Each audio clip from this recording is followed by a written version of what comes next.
with these state and local prosecutions against Trump. You can clear it all up for us right now. Will the Department of Justice provide to the committee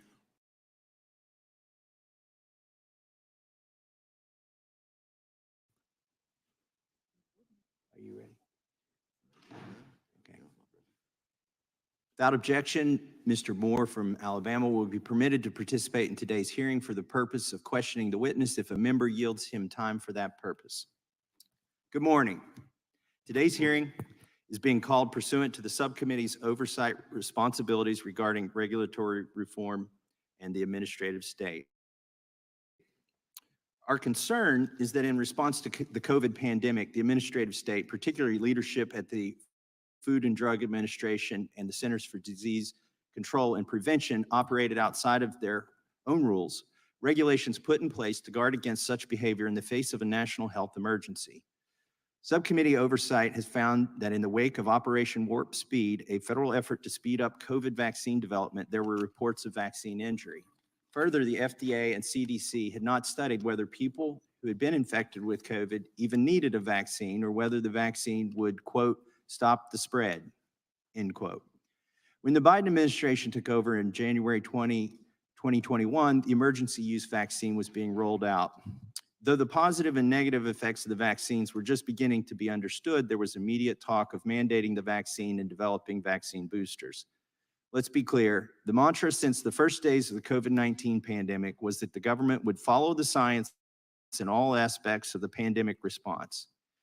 But the administration's objective from the beginning was to act with more urgency than caution. Frightened Americans were working together to try to keep one another safe, and they relied on the government's flawed advice on how best to do so.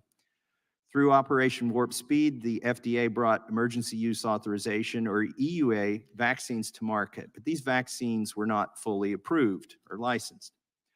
From the beginning, the CDC issued guidance suggesting that those who had already been infected with COVID would benefit from the EUA vaccine. The science, however, did not support this. CDC's reporting did not take into account that those who survive infection usually develop natural immunity. After reading the CDC's Morbidity and Mortality Weekly Report, which contained the most current COVID vaccine data at the time, I called the CDC and questioned the validity of the report.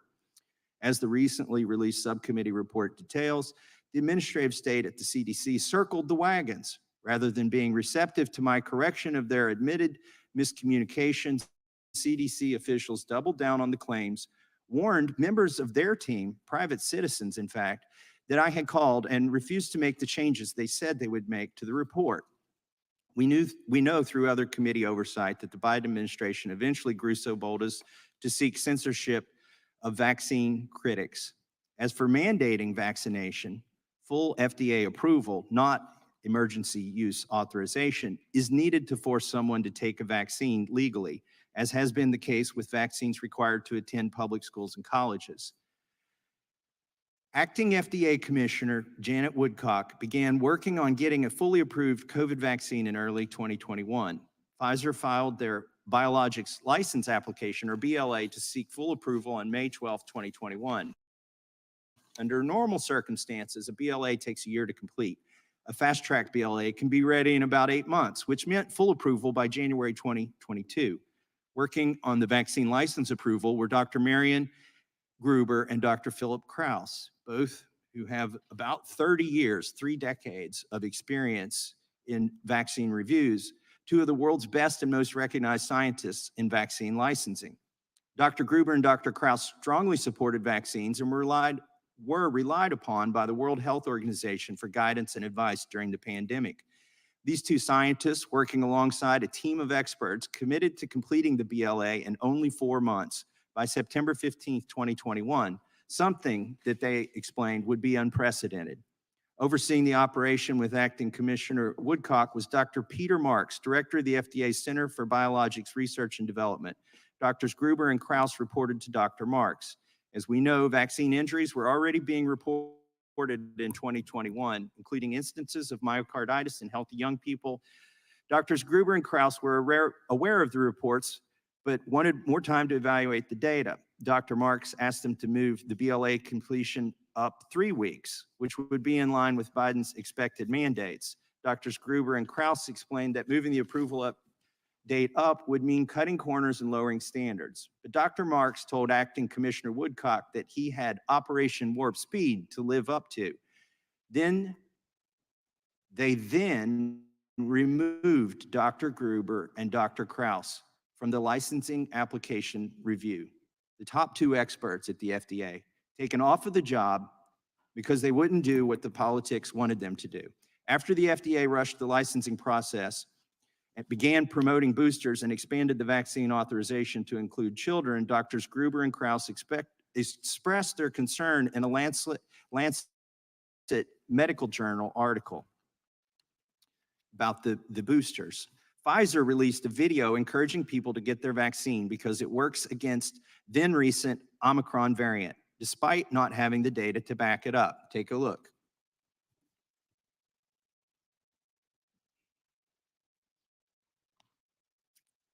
We play the video.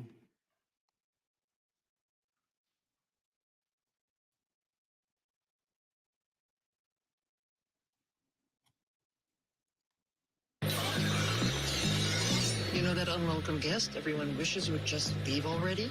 That's COVID-19. That's why I got the new updated booster designed to help protect against recent Omicron variants. Got it?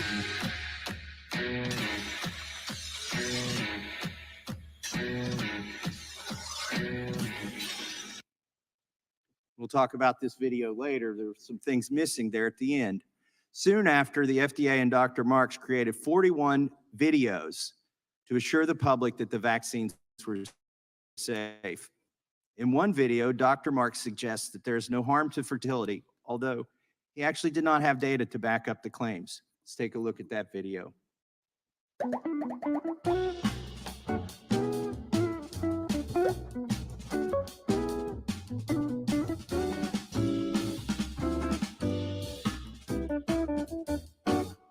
Pregnant or breastfeeding women can certainly receive a COVID-19 vaccine and should discuss the potential benefits and risks of vaccination with their healthcare provider. There's currently no evidence that any vaccines, including COVID-19 vaccines, cause fertility problems in either men or women. If you're pregnant or breastfeeding, or might become pregnant in the future, the CDC recommends getting vaccinated. At the time he made that video, he knew that there were reports that the vaccine affected menstruation cycles of women. In another video, Dr. Marks talks about reporting of side effects and says there's a mechanism in place to report injuries. He claims the benefits outweigh the, quote, known and potential risks, unquote. Let's take a look. In another vaccine promotion video, Dr. Marks advocates giving the EUA vaccine to children as young as 6 months. No COVID-19 vaccine had been approved for children that young, and the vaccine had not yet been tested on that population. Let's take a look at that video.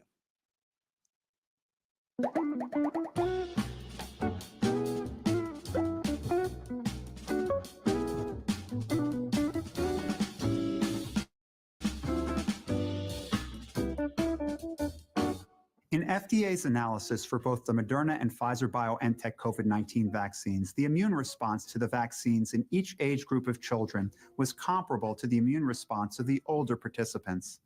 The immune responses showed the vaccines were effective in preventing COVID-19. The FDA's evaluation and analysis of the effectiveness data of these vaccines was rigorous and comprehensive. For the Moderna vaccine, we evaluated data for multiple pediatric age groups. For each age group, FDA evaluated effectiveness data based on randomized placebo-controlled studies in which the immune response of children in each age group following 2 doses of the Moderna vaccine was compared to the immune response of adults aged 18 through 25 who received 2 higher doses of the vaccine in a previous similar study, which determined the vaccine to be effective in preventing COVID-19. For the Pfizer-BioNTech COVID-19 vaccine, the effectiveness data to support the EUA in children 6 months through 4 years of age are based on a comparison of immune responses following 3 doses of the Pfizer-BioNTech COVID-19 vaccine to the immune responses among individuals 16 through 25 years of age who who received 2 higher doses of the Pfizer-BioNTech COVID-19 vaccine in a previous study which determined the vaccine to be effective in preventing COVID-19. Please talk to your child's healthcare provider about any questions you have. Dr. Gruber's full testimony is being entered into the record, but I'm going to share part of it with you now. So I asked Dr. Gruber, so you had given them a September 15th date, which you considered to be, I think, very aggressive compared to prior timelines for other vaccines. Is that correct? Dr. Gruber said that is correct. And who was pushing you to move that date up? It was Dr. Marks. You said that in your email, there are very important regulatory issues that need to be settled. And as an example, you mentioned a pediatric plan. Can you explain what that means and what needed to be settled? Why was the BLA approval dependent on the pediatric plan? Because it required by law that a vaccine manufacturer will assess the vaccine further in the pediatric population if they have not been tested as part of the efficacy study. As I recall, in the efficacy trial, there were adolescents and children, I think, down to 12 years of age, but the vaccine was not tested in children less than 12 years of age as part of this efficacy study. So a vaccine manufacturer then has to put a document together describing, even though the vaccine was ready for approval in an older population or the adult population, that it would conduct further studies to evaluate the safety and effectiveness of the product in pediatric subjects. So that's Pediatric Research Equity Act, PREA, that is a law that vaccine manufacturers and by implication, FDA has to comply with. So we had to review the documents that Pfizer submitted delineating the type of subjects they would be conducting in pediatric studies. And that, of course, and this is what I stated in my email, safety and population are paramount than in older populations. I then asked her, you mentioned that the pediatric plan was becoming increasingly complex. What was complex and how did the FDA and your team adapt to those complexities? Dr. Gruber said, so by definition, pediatric subjects go until age 17, including age 17. And as we discussed earlier on this morning, we had become aware of data suggesting a risk of myocarditis. And this data became apparent because the vaccine was rolled out and the EUA. And of course, there were post-EUA surveillance systems in place by the CDC and the FDA. And they showed it was for myocarditis and pericarditis in younger adults, but also adolescents, young males, and 12 to 17-year-olds includes the pediatric population. So we had to discuss with the sponsor, that was Pfizer in this case, given that identified risk, what further studies did need to be conducted if we were to license the product in the post-marketing space to further assess that risk. And this is referred to as a post-marketing required studies. I asked her, and that is complex in a way different from prior vaccine approvals? Dr. Gruber replied, the difference was that we became aware of this risk of myocarditis.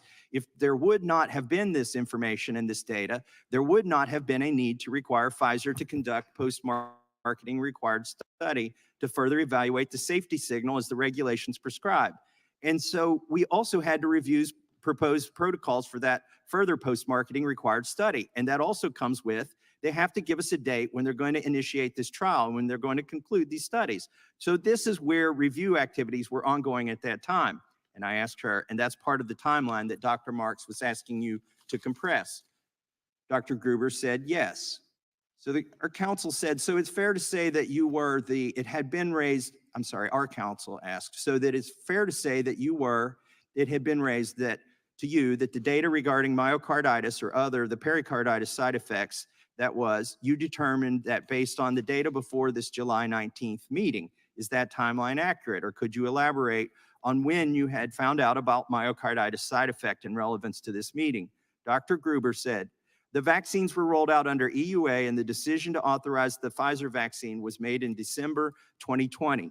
The FDA and the CD set in place post-EUA safety surveillance systems, and the vaccine was rolled out and administered to a large number of subjects in the United States. These safety surveillance systems picked up this risk of myocarditis, and of course, the sponsor was well aware of this group. So you mentioned that Dr. Marks and Dr. Woodcock both mentioned mandates, vaccine mandates to you. Is that something inside of FDA's purview? And should that be a consideration that you have to take into effect when you're deciding whether to issue a license or not? Dr. Gruber replied, I was never made aware that this is a requirement. And as a matter of fact, that subject had never come up in vaccine licensures before. So I asked her, so is that why you memorialized it in this letter, that they were mentioning mandates and this really wasn't part of your job? Dr. Gruber said, yes. When you left, you can see this on the slide here, she memorialized in an email that they were being pressured to license these vaccines so the mandates could happen. I asked her, when you left, who was appointed to take over your responsibilities? Dr. Gruber said, that's Dr. Marks. And who appointed him? Dr. Woodcock. So Dr. Gruber testified that further testing was required in order to approve the vaccine for children. Yet Dr. Marks and the FDA promoted EUA vaccine for use on children without properly testing it for safety and efficacy.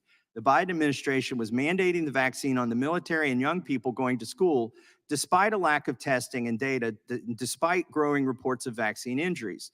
This kind of decision-making by the administrative state is concerning. The FDA should not have approved the vaccine for children, EUA or otherwise, without proper testing. Injury from COVID vaccination is real. The New York Times recently profiled several people who, in the prime of their lives, suffered from vaccine injury. Had the risks been known or shared, many of these injuries could have been prevented. Dr. Woodcock says she is disappointed in herself for this, as she should be. It's our job in Congress to oversee government agencies. When agents of the administrative state are not doing their job, they must be held accountable. This hearing will give us an opportunity to discuss this with an eye toward legislative reform. Think about this. Right when they were getting the warnings that myocarditis and pericarditis were real and serious side effects to the vaccine, and they had already agreed, the top scientists at FDA had already agreed to compress the schedule as much as possible. Right when they got the message that there were serious side effects, and Peter Marks, instead of telling them, we're going to give you more time to study this, he told them to compress the schedule even more. And when they said that compressing the schedule was not possible, he fired them.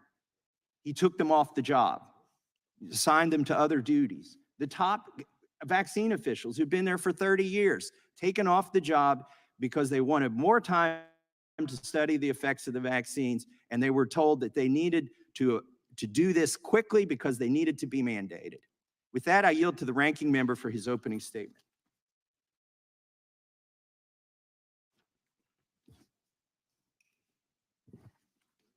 I want to thank the chairman for holding this most important hearing. And let me start by saying that vaccines are a true miracle. They have saved at least 150 million lives in the last 50 years. Their development represents the best of human ingenuity, and it is no more evident than with the development of the COVID-19 vaccines, which began under former President Trump with his successful Operation Warp Speed and was carried through by President Biden.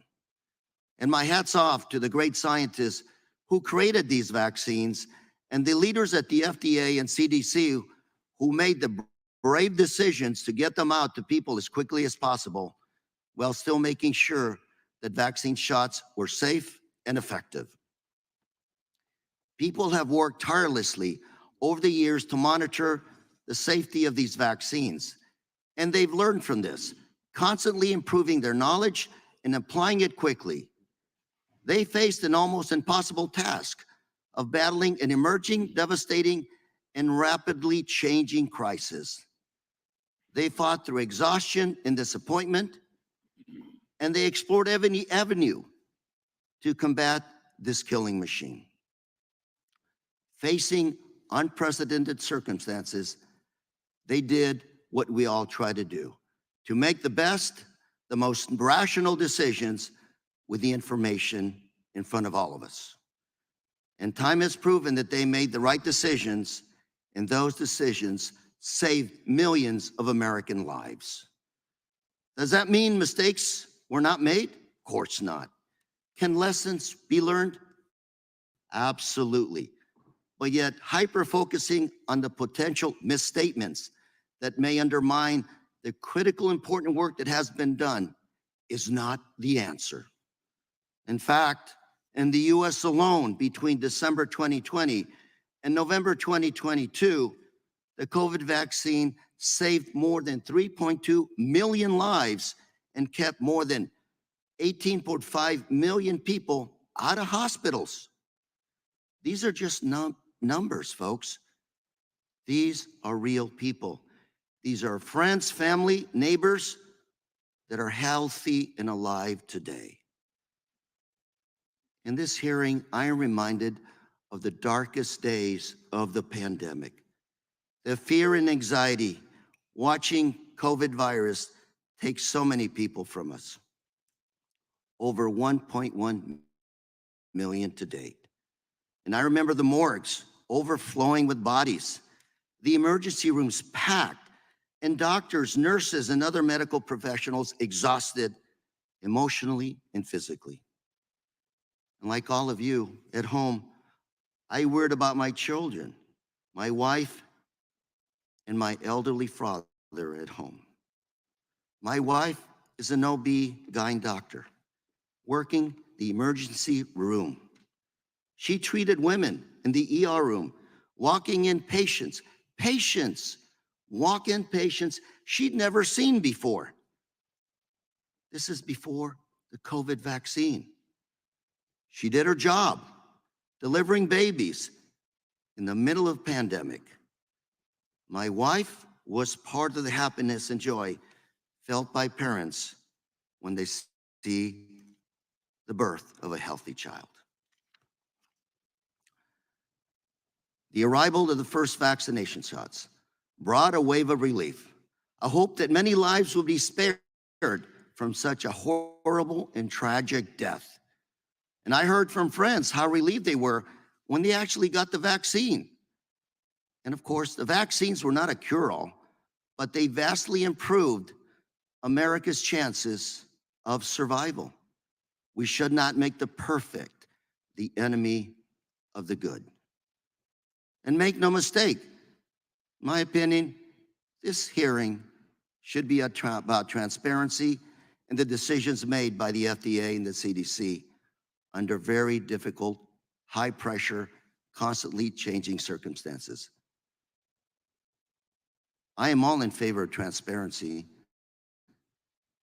but in my opinion today, this hearing is really about vaccines themselves. It contrasts to those who support science and understand and appreciate the life-saving value of vaccines and those who don't. Today, we're going to hear a lot of information and a lot of misinformation. Misinformation, the kind that causes unwarranted angst and leads some well-intended people and parents to avoid vaccines for themselves and their children. During the pandemic, Americans were told by some doctors to take ivermectin, the drug used to kill parasites, or hydrochloroquine. Let me say that again, hydrochloroquine, even if it became clear that they provided no benefits. Some also suggested exploring remedies like injecting bleach or inhaling hydrogen peroxide. And people were falsely told that vaccines were unsafe, ineffective, caused infertility, and would increase the likelihood of their deaths or kill them. Fortunately, most Americans didn't listen to this misinformation. And most disturbingly, some medical professionals made gross misstatements, suggesting that vaccines were worthless because they didn't completely stop the infections, they knowing full well that the vaccines were designed to prevent the worst outcomes by reducing severe disease, hospitalization, and death. These vaccines successfully reduced the transmissions by reducing the infection rates. Yet these same people wrongly argued that the waning protection meant they didn't work. They refused to admit that infection-induced immunity also waned, claiming previously infected people were immune, causing too many people to reject the vaccines. There are simply too many of these erroneously made statements to be repeated here today. This information has led to reduction in vaccinations, especially among children. And in my opinion, promoting misinformation is amoral, unethical, and deadly. The modern-day attack on vaccines began with the retracted and highly discredited paper linking autism to vaccines. As a result of the ensuing confusion, too many parents are now refusing to vaccinate their children. And as a parent, I understand a desire for answers and explanations when something bad happens to our children. It's heartbreaking, but reaching false conclusions can do real damage, including undermining the herd immunity that comes from a large percentage of our population being vaccinated. Herd immunity protects everyone, especially the most vulnerable among us, infants, the elderly, and the immune compromised. As a society and human beings, we owe them protection, and that is why we need vaccinations. Just one example, the surge in outbreaks of measles, a highly contagious virus that can cause death and many other dangers. In this country, we've gone from nearly 500,000 measles cases in 1963, before the vaccine was approved, to under 100 in recent years. In 2000, the year 2000, measles were declared eradicated in the United States. But that could reverse as falling vaccination numbers have made measles outbreaks much more common. One of the worst outbreaks of measles in modern times occurred right in my hometown of Anaheim, California, in the year 2014. In that year, hundreds of people got measles, with many hospitalized. And in 2019, one of the worst years in record since vaccinations become commonplace, there were more than 1,200 measles cases reported, with 90% of the patients being either unvaccinated or who had an unknown vaccination status. And 10% of those were hospitalized. There have been 11 outbreaks reported since 2024 alone. And for those who think that measles isn't serious, please talk to your local doctor. Nothing in life is without risk, including vaccines, but the benefits of vaccinations outweigh the risks to society as a whole. We have created programs to deal with vaccine risks. Of the 5 billion plus immunizations given since 2006, let me repeat, of the 5 billion immunizations given since 2006, there have been 8,600 compensation cases, of which 5,300 were settlements awarded by the National Vaccine Injury Compensation Program, using a relatively low standards since VICP erred on the side of compensation.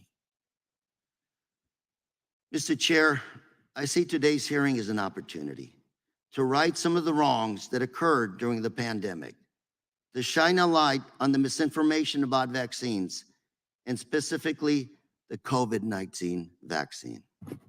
We should applaud the outstanding work initially under former President Trump's orders and then carried through under President Biden, done by our scientists in our federal agencies, as well as other institutions and companies that brought us these life-saving treatments in record time.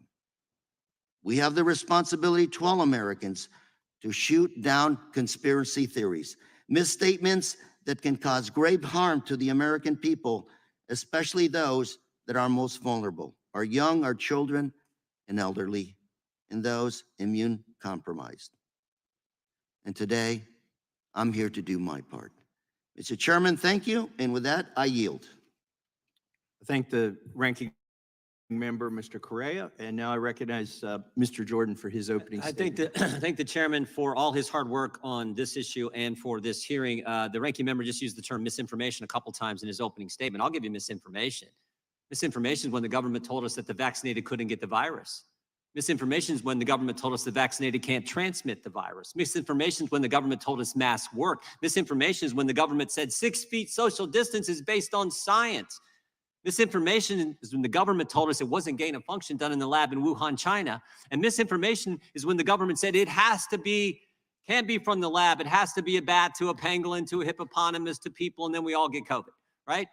That's misinformation from our government to the citizens. We're big boys and girls. Give us the stinking truth. And that's what this hearing's about. Why was it so important to get the licensure for the vaccine? Why? Because they wanted to mandate it on the people. Mandate a vaccine they lied to us about. They wanted to mandate it on the people. And so what did they do? They had two good doctors working in our government. Dr. Krause and Dr. Gruber said, wait a minute. We should follow the rules. We should follow the process. We shouldn't speed it up just because you want to mandate something on the American people that you told us things about that were not accurate. Let's follow the process like they always did. These were the two doctors who always handled this. And what did they do?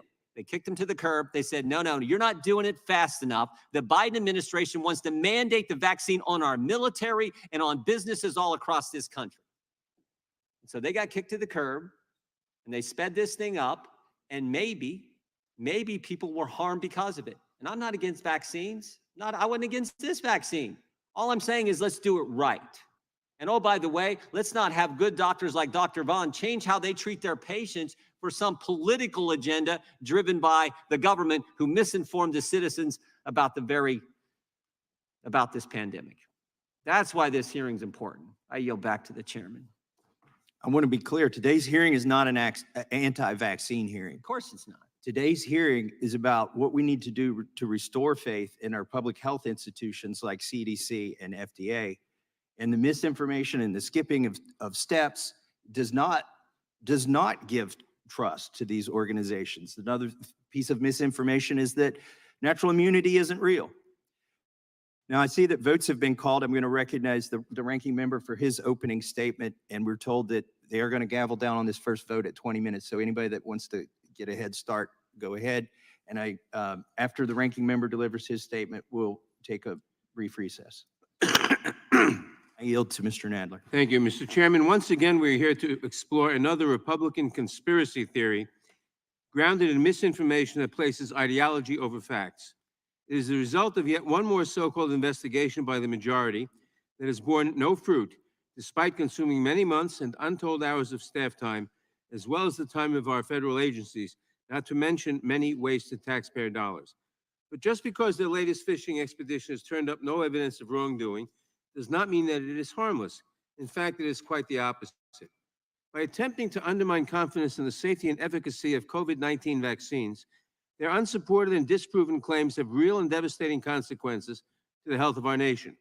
Vaccine hesitancy is now growing, not just for COVID vaccines, but for other life-saving vaccines like RSV, measles, flu, and even polio.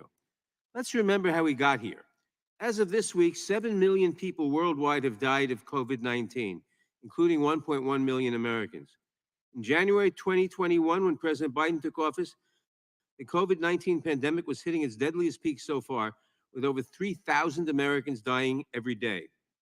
By February 2021, more Americans had died of COVID-19 than had died on the battlefields of World War I, World War II, and the Vietnam War combined. Thanks to President Biden's and congressional Democrats' decisive action on COVID, 3.2 million additional deaths from COVID-19 were prevented. 18.5 million additional hospitalizations were prevented, and $1.15 trillion in medical costs were avoided. These interventions saved lives. Let me say that again. Vaccines against COVID-19 saved lives. But instead of accepting the overwhelming consensus of our nation's scientists and doctors, the majority has wasted 14 months trying to undermine the nation's confidence in these vaccines and to prove that they were rushed for political reasons. The mountain of evidence shows that they were not. In particular, they have alleged that the FDA bowed to political pressure and compromised its review of the Pfizer vaccine. But every witness they brought in as part of this investigation testified that it underwent a complete, thorough, and scientifically rigorous review. They made clear that the FDA did not approve the vaccine until it ensured that it was safe, effective, and of high quality. And their claims of so-called political pressure from President Biden to authorize booster shots for all Americans by September 2021, that didn't happen either. In fact, the FDA did not authorize booster shots for everyone until November 2021, after they concluded a complete and thorough review. Don't take my word for it. This is what the majority's own witnesses told them when they were interviewed. Dr. Peter Marks, the director of the Center for Biologics Evaluation and Research at the FDA, said, quote, "There were no corners cut with respect to safety or effectiveness or quality of these vaccines." Dr. Marion Gruber, former director of the Office of Vaccines Research and Review at the FDA, said that when the vaccines were authorized for emergency use in late 2020, quote, "I had confidence that the requirements as laid out by statute were met.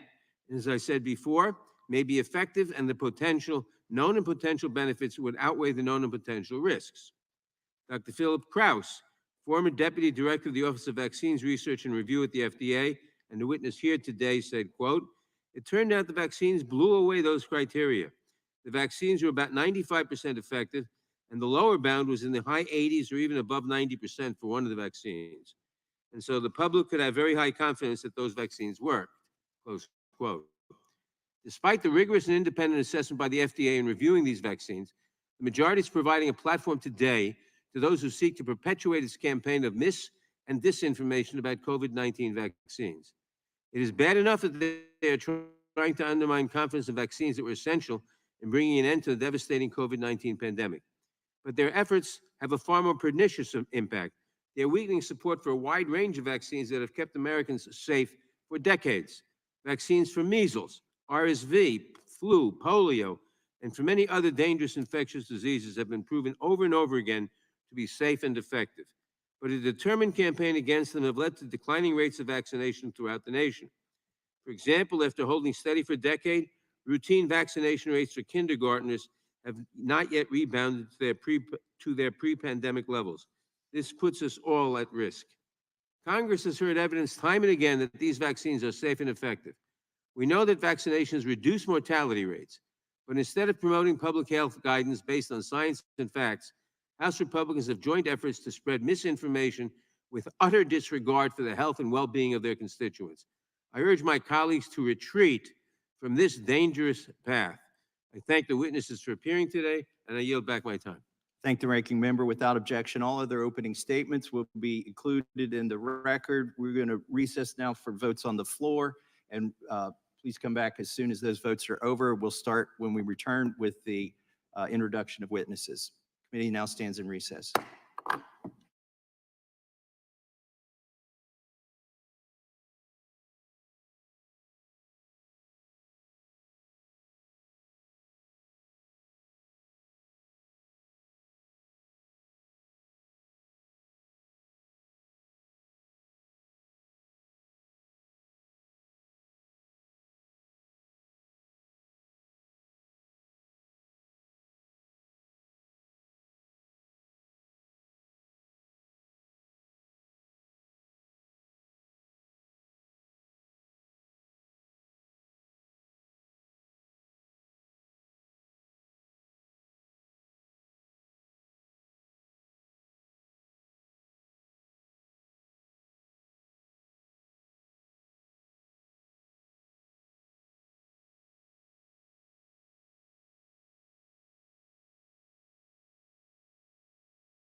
that remained was the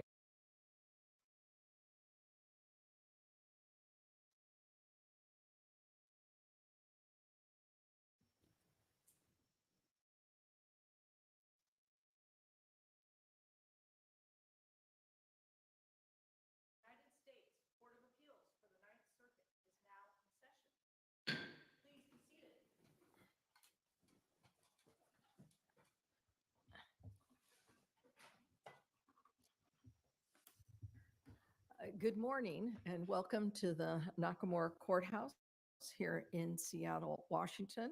We are sitting en banc to hear the matter of Andrew Teeter and James Gorell versus Ann E. Lopez and Daryl Ng. If the council are ready to proceed, you may come forward. And before we begin, I just want to check with Judge Lee, who is sitting via video. Can you hear us, Judge Lee? Yes, I can. Thank All you. right, thank you. Please come forward.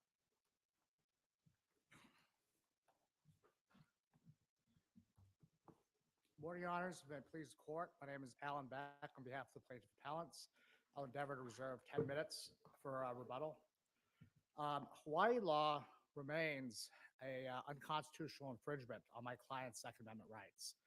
That is because it operates as a de facto ban on the carry of butterfly knives. Hawaii law prohibits the carrying on the person or a bag or other container carried by the person or any butterfly knife. That means there's no meaningful way to carry a butterfly knife for purposes of lawful self-defense. For that reason, this case is not moot.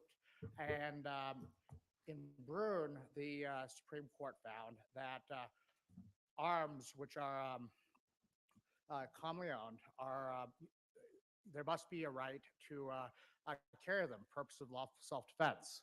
Well, even if the case is not moot, why doesn't the disposition that the Supreme Court did in the New York State Rifle and Pistol Association apply here? That the change in the law has so reconfigured the case that it needs to be sent back for further development, maybe amendment of the pleadings, but it's not in a posture where it can be resolved given the reconfiguration. What's your response to that case? Yes, Your Honor.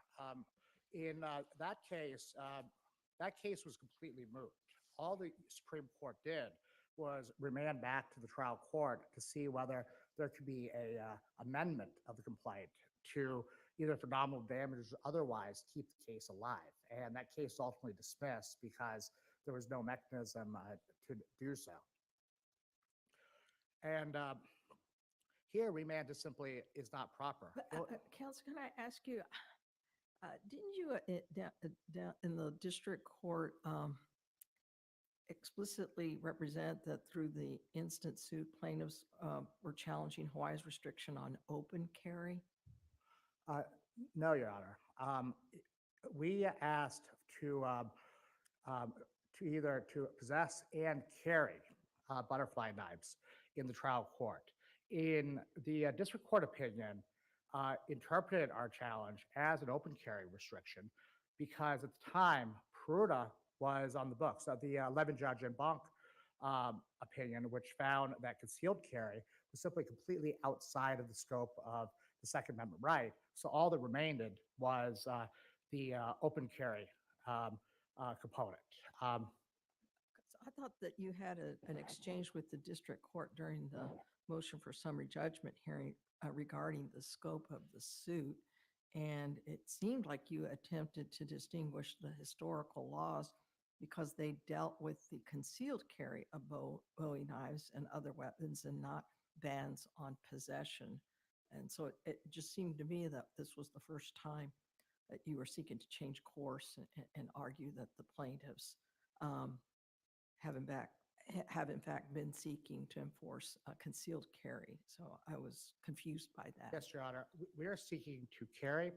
And here, this case is distinguishable on several grounds from those historical laws. While I don't think this court needs to go as far as to look to whether this is solely a concealed carry ban, because first, it's not just concealed carry. You can't carry in a bag or other container, in addition to be concealed carry. We need to interpret we have to give meaning to every single word within a statute. So, Mr. Beck, is it your position then that if the weapon, the arm is small enough, a concealed carry ban is effectively a ban of all kinds just because of the nature of the weapon itself? well, Let me ask you this, because I have seen knives that are in holsters alongside of a belt, openly seen by the public. Why couldn't a butterfly knife be placed in that way and not run afoul of the statutory change? well, because that would be a container, Your Honor, and it's illegal to carry inside of a container. And again, we have to. You're saying a holster is a container? They didn't define it within the legislative text, so we have to. The Supreme Court has defined a container in New York v. Belton as any object capable of holding another object. So, as far as we can tell, There's a knife in a sheath, like a Bowie knife alongside someone's belt. Is the sheath a container since the knife can't be carried without something? and that's the problem with the statute. Even if it was just Statute also requires it be concealed and in a container. And if it's in a sheath and it's partly visible, is it concealed then? Your Honor, it does not say that. It says carries concealed on the person or in a bag or container, Your Honor. And so as we interpret this statute, if it was simply in a mesh bag that was visible, it would still run afoul of the statute because it doesn't need to be concealed in order to run afoul of the statute. As far as I can tell, the only way to actually carry under the statute is essentially to carry it in your hand or some other extremely impractical manner. However, here, even if the But guns carried in a holster and holsters, isn't that the equivalent of a sheath for a knife? yes, exactly, and this statute under Hawaii law, if you're open carrying I'm distinguishing this from the concealed carry portion of this.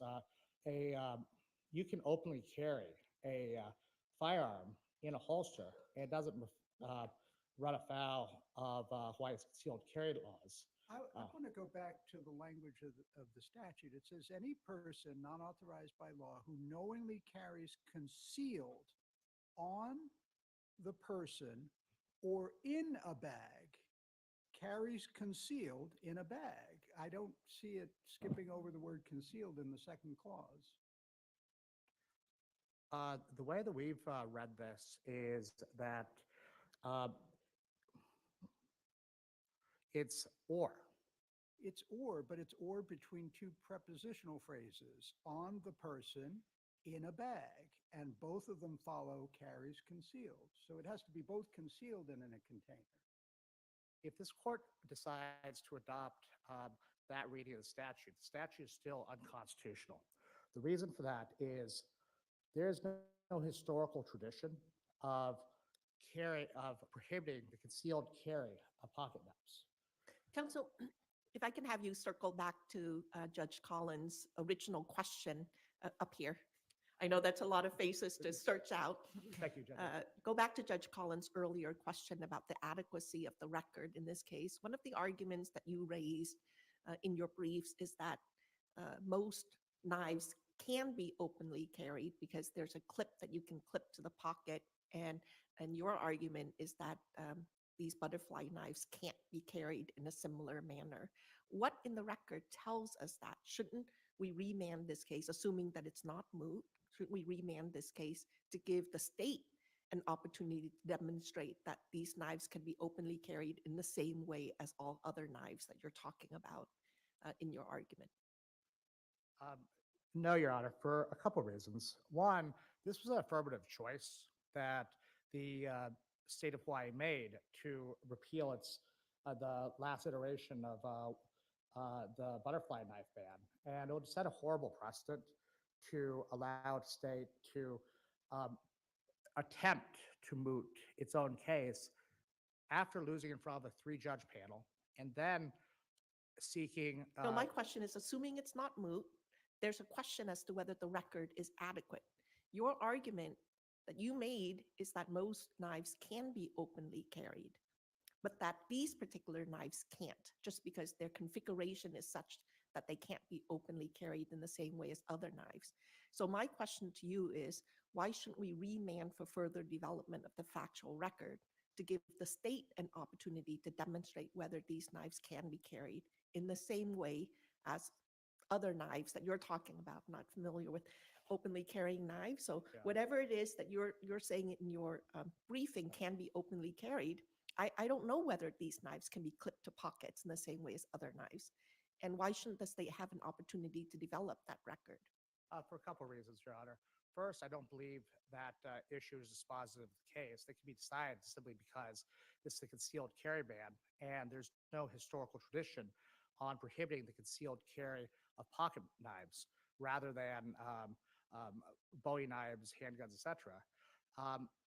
Furthermore, we produced an expert, and the state produced expert. We filed an expert report. They had an opportunity to rebut the contentions inside that expert report, and they decided not to. They also affirmatively decided not to depose our expert, whereas we made the decision to depose their expert, Mr. Lieutenant Robin Nakamini, and they've just simply waived their opportunity to make if they wanted further evidentiary findings, they had an opportunity to do that. They just opted not to do it. Can I ask a follow-up to that question? What if we disagree with you and we end up sending it back for factual development on some of these questions and let the district court address that in the first instance? It's kind of a weird case in that you won before the panel on the previous ban. So I'm trying to figure out what we should do with regard to that if we send it back to the district court. If, as you know, the three-judge panel's decision was ministerially vacated when we granted en banc. Our order doing that ministerially vacated the order. If it hadn't been ministerially vacated, then that decision would be still on the books, and we would have to decide what to do about that. And I'm trying to figure out, should we vacate our vacature? Should we reinstate the three-judge panel and send it back down, which would obviously prevent Hawaii from passing the law that they have now taken out? In other words, it's sort of an odd, like, mirror image Munsingware issue here that's complicated by the fact that we ministerially vacated, which I can't actually find a rule that says we should ministerially vacate. So I'm not sure why we did or what our authority for doing that was. So what I'm trying to figure out, what's your position? Should we bring the three-judge panel back if we send it decision back, if we send it back down? Yes, Your Honor. That's exactly what this court should do. This court made the decision to try to vacate that, predicated upon the opportunity to hear this issue in bonk. Now that opportunity, if this court decides remand, then at a bare minimum, what this court should do is decide to remove the vacature. Well, do we have to distinguish between the two issues the panel decided? One is the threshold question, whether these knives are eligible for any Second Amendment protection. And then the second was whether a total ban is consistent with the Second Amendment. The second issue seems moot. Maybe we can't do anything with that. But the first issue seems very much live, since there's no reason to remand on a carry issue unless we resolve the threshold issue of whether these knives are eligible for protection and who has the burden of that, which is what we granted en banc. Yes, Your Honor. I mean, that's what I think. If this case decides to retain jurisdiction, not give it back to the three-judge panel, then it should at bare minimum decide what the threshold question of whether butterfly knives or are an arm, or it could just simply remand back to the three-judge panel. Or can you address that burden issue, which was the main issue that we had granted rehearing on? Who has the burden to show the exception for dangerous and unusual? Yes, Your Honor. In Heller, the Supreme Court said that the Second Amendment applies prima facie to all bearable arms. The state has conceded that the butterfly knife is a bearable arm. Therefore, they have they had an affirmative duty to demonstrate that these are somehow devoid of Second Amendment protection.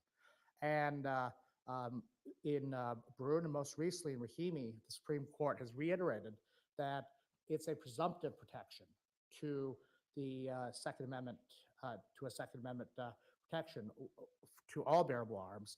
And that means that the state has an affirmative duty to find that the Second Amendment does not protect an arm. In the past 4.5 years of litigation, the state of Hawaii has never attempted to do that.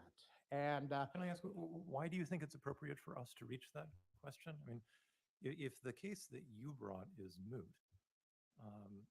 the fact that that you might be able to bring a different case to this new and different law doesn't seem like a reason for us to sort of preemptively opine on what legal standards will govern the new case that you might bring. So why should we say any of that if we think that your case is actually moot? well, I don't see how this case is moot. It's there's difference. I want to distinguish between merits and mootness. This court and the Supreme Court, Knox v. SEIU, has said a case becomes moot only when it's impossible for a court to grant any effectual relief whatsoever to the prevailing party. Now, we have a challenge. Counsel, on the mootness question, the district court had characterized your challenge as a challenge to open carry. Did you ever correct that or take a stand and challenge that characterization in any way? I don't see it in the record, and if you haven't, then why isn't that argument forfeited?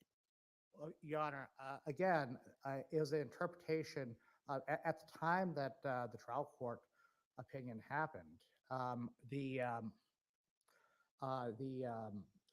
Pruda was on the books, so that's simply the trial court's interpretation of what's left. But didn't you say yes?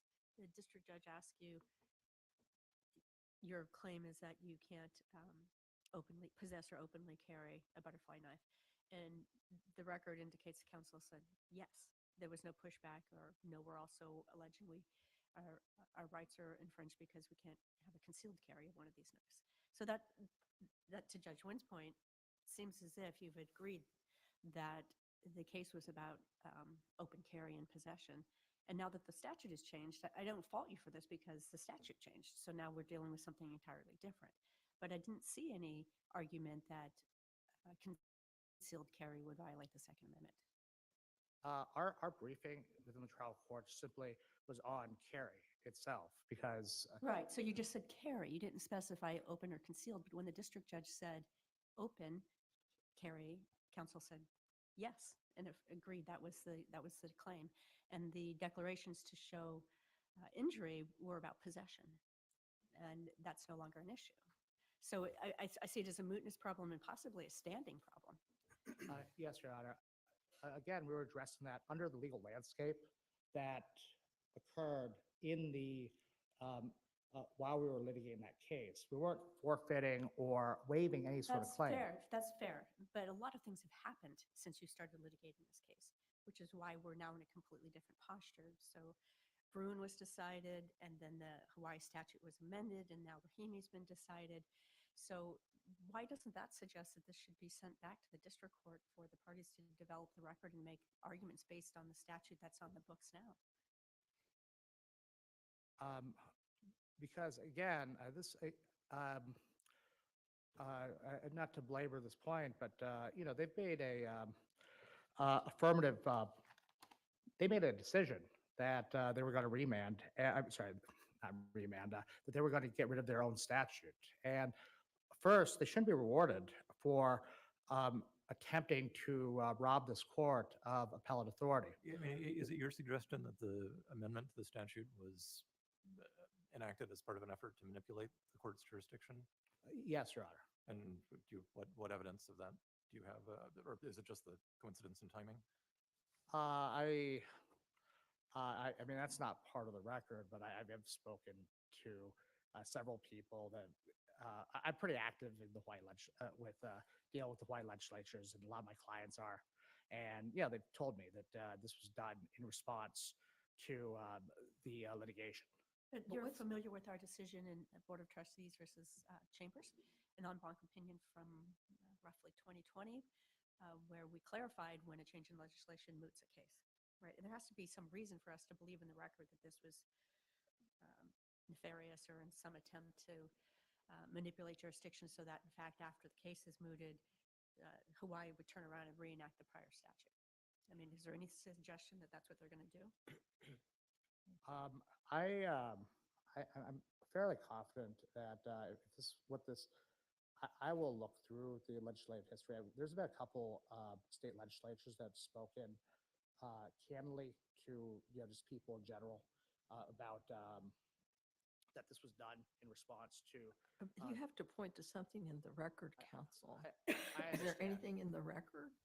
Not on the record, but after this hearing, I'll endeavor 28J something to supplement the record. But also, I mean, if it's in response to the decision, right, if state legislators pay attention to developments in the law and try to enact statutes that will survive constitutional challenge rather than be unconstitutional, right, that's a good thing, right? I mean, that's not behavior that we should try to discourage. I mean, the concern with manipulation is, they moot the case, then once the case goes away, they come around, they come back and pass the same law again, and then it can stay on the books for another few years while you try to challenge it.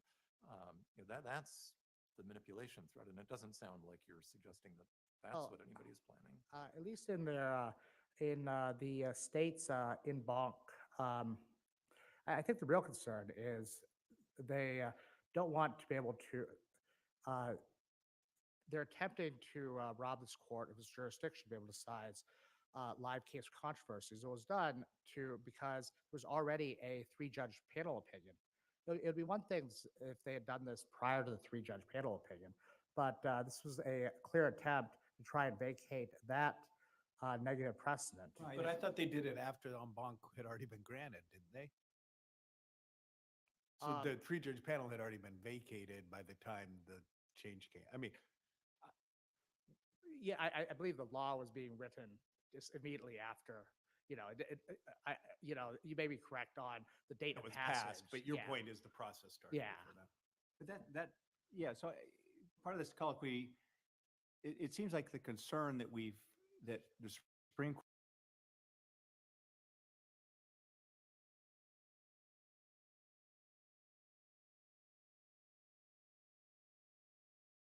Court and our court has expressed in the Munsingware context is you win in a court below, you appeal, you do something to moot, and you try to lock in your win, right? And so if they haven't locked in a win, if the same party that mooted the court is the one mooted the case is the one that won below, then we normally Munsingware vacature. That's how Munsingware typically works. Yes. So here, what happened is they won on banc review and secured vacature of the 3-judge panel. Of the 3-judge panel opinion that they had lost. So they got that win just through our ministerial vacature, they got that win. And now they're trying to lock that in by mooting. That's the concern, not that they'll necessarily reenact. And that's a structural concern, it seems to me. That's Would you correct, Your agree? Honor. That's a structure. And in Munsingware, we don't care whether there's evidence in the record of that why they did what they did. We just care whether or not it creates the incentive to actually creates the incentive to moot out a case and lock in a win that you got below. Yes, that's absolutely. We haven't ever required that there actually be some incentive, like nefarious, like comments that we're trying to. It's just kind of obvious from what they're doing. Yes, that's correct, Your Honor. It's And so what I'm trying to figure out is this is different than Munsingware, but what is the proper? All right, let me pause that for a sec. I'm actually taking some lunch before I got to head back to the shop. But I know the title of the hearing, guys. The COVID hearing went on break to go do a bunch of votes. So we'll get back to them as soon as they crank back up. But I thought it was worth listening to this while the other hearing was in recess. So that's why we're listening to this en banc hearing about butterfly knives in the Second Amendment. Thing here to ensure that incentive does not happen in this case or other cases. And so what I'm trying to figure out is should we reinstate the panel opinion? Because it would essentially do the same thing that a Munsingware vacatur would do. That's exactly what this court should do, is vacate the vacature and put the, and just simply reinstate the panel opinion, Your Honor. And that would resolve any of our concerns to regarding the fact this was done in a less than in attempt to What's up, brother Agarizer? How you doing today, brother? Here, what matters is if we allow this to happen, everybody will get the message that what you should do is seek en banc review, get the panel opinion vacated, maybe wait to see what en banc court you draw in the Ninth Circuit, since, or maybe not, and then moot out the case, and you get rid of the panel opinion, and you secure. So you basically get the benefit. It's like the mirror image of the benefit that you get when, that Munsingware is concerned about. That it's not so much what they did in this case, it's the perverse incentive that it creates, it seems to be. Yes, I agree. If this court, it would make for extremely bad public policy, and if this court were to not reinstate the three-judge panel opinion for all the reasons. Mr. Beck, can I ask, wasn't one of your claims the contention that this total ban included at the home, so people could not even possess butterfly knives at the home? And with the change in the law, is that contemplated anymore? Any kind of a ban at the home? No, as of right now, there's not a. So in a sense, then you did achieve a type of win for your client in the sense that the legislature recalibrated and has narrowed the scope of its law. And now one of the main precepts of your claim, a total ban, even including the home, is no longer in place. It's now just about concealed carry and about the use of the butterfly knife for criminal purposes. To me, that narrows the scope of what's going on with this law and whatever future challenge there might be. Why isn't that considered a win in your view? Because it protects certain rights that you were claiming should be protected. Well, I absolutely believe that we have already prevailed in this case, and that we should be assigned prevailing party status at the appropriate time. But well, that's not what I'm getting at. I guess what I'm getting at is, why isn't this case moot insofar as if there's a future challenge now just on the concealed carry portion of this, why couldn't that be raised in a future claim, for example, or on remand to determine what the parameters of that new law, how that implicates the Second Amendment at that point? Well, because again, the standard for determining mootness is any effectual relief. That there's no, and here there is effectual relief that can be granted because there is a challenge to Hawaii's, to the carry restrictions that are before the court. And there's no requirement that you just simply, that the law has to stay the exact same in order to, in order to fight off mootness. It just simply has to be anything. And that any relief that can be given. That's the precedent. So you would want us to say that the current statute's ban on concealed carry violates the Second Amendment. And we would have to do that on this record where the parties didn't brief that or present the historical analogs to address that. The vast majority of the issues before this court are all. This court could order supplemental briefing, and that would alleviate any concerns that this court may have. That we shouldn't really be do fact finding, and you have made some factual arguments that butterfly knives cannot be carried openly because of the nature of the weapon. So how would we resolve that as a Court of Appeals en banc in the first instance? Well, because it wouldn't be for the first instance, Your Honor. This is evidence that I produced and was in the record in the trial court. The state did not dispute that evidence, and they've waived any right to challenge those that evidentiary record. Now, here on appeal, this court just simply has to assume those facts are in fact true because they haven't disputed them before. Just simply amending their law is an opportunity to reopen the record. And again, why would they have disputed that below? It wasn't the issue. The issue was possession and open carry. Those were the two injuries your clients were claiming. Well, for several reasons. One of which, it's the the main mechanism to attempt to carry, say, a standard pocket knife openly is a clip. As part of our demonstration to show that a butterfly knife opens slower than a typical pocket knife, our expert showed that it does not have they typically do not have clips that interfere with the mechanism. So the fact there's no clip and hence you can't conceal, open carry it was part and parcel of the dispute over how the mechanism of a butter knife functions, and us showing that the state's position that these are somehow unusually dangerous knives compared to a standard pocket knife was faulty. Did you want to reserve your last minute? Yes, Your Honor. 10 minutes didn't happen. Thank you.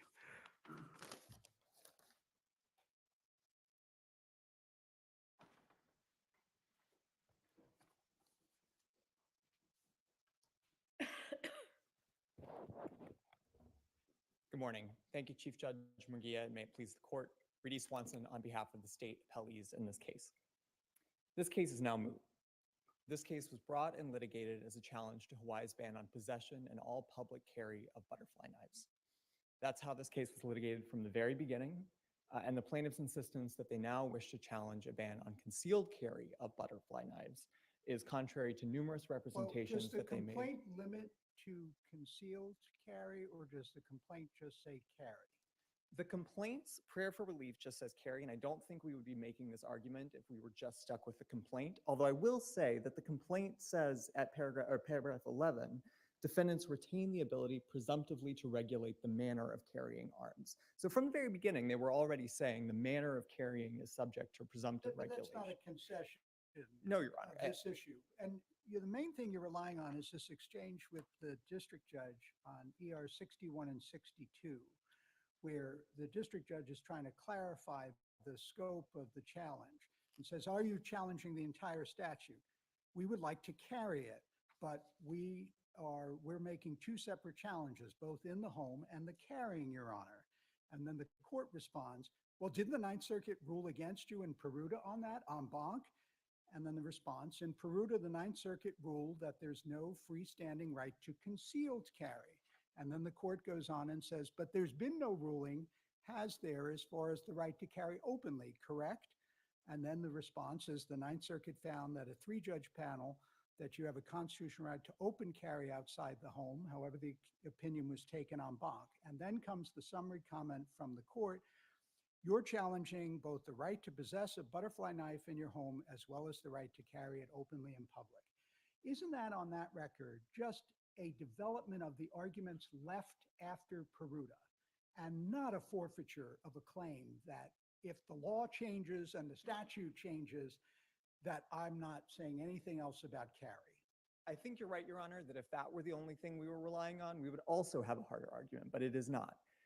After Bruin, the plaintiffs said in their supplemental brief to this court, concealed carry can be banned when the government allows for the open carry of arms, on page 20 of their supplemental brief. The next page, they say a ban on possession is nothing like a restriction on concealed carry. But that's after the state had won on the whole thing. You won on the whole issue of possession, that the possession could be banned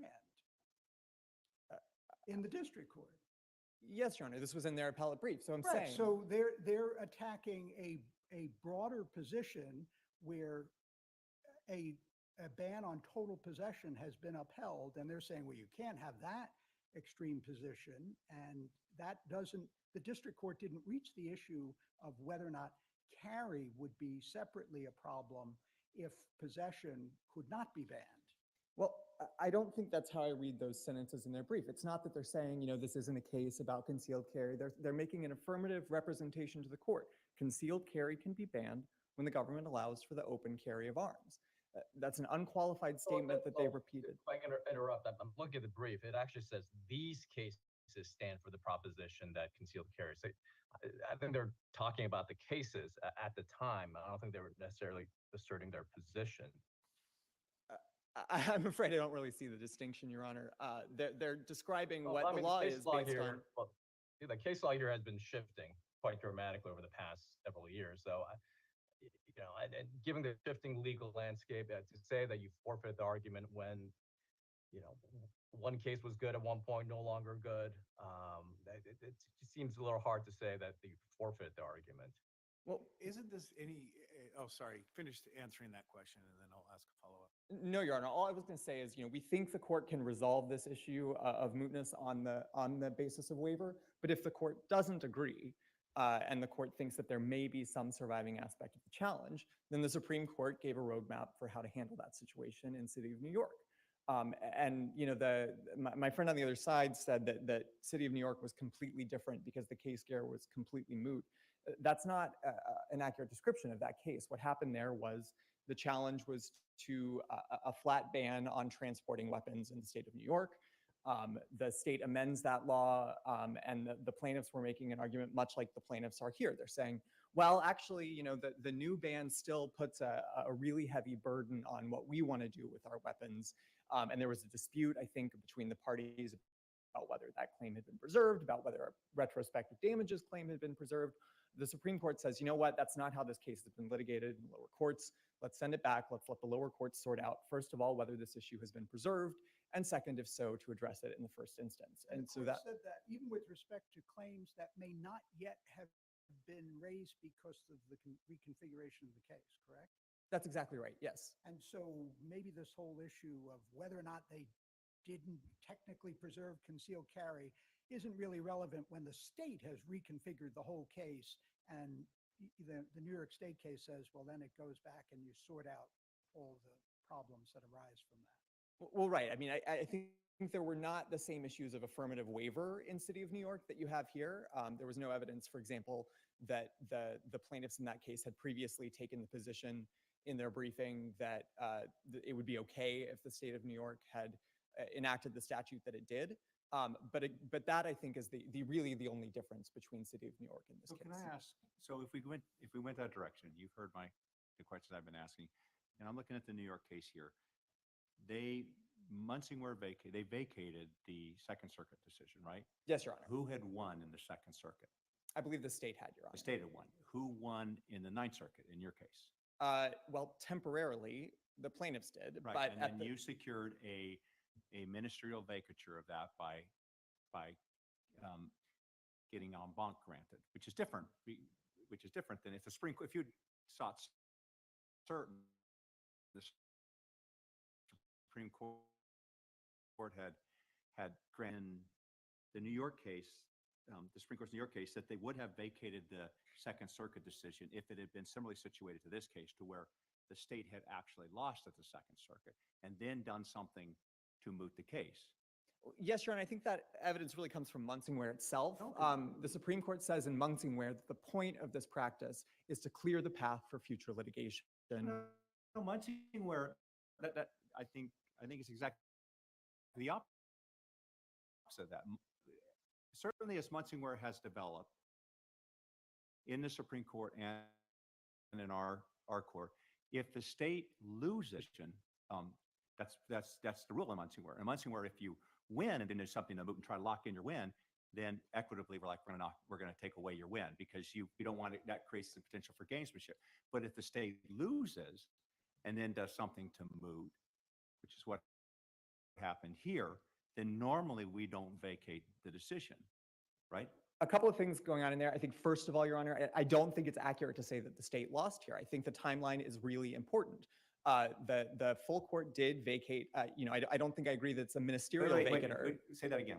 I don't agree that You say it's the a whole ministerial. court vacated The whole, yes, the full court acts. No, we didn't, though. I mean, I know it says that in the order, but none of us ever voted to vacate that. There's no rule that says it vacated. That was just a ministerial vacature. It is in the circuit advisory notes. No, it's not. There's no. In fact, even today, there's not a rule that says to.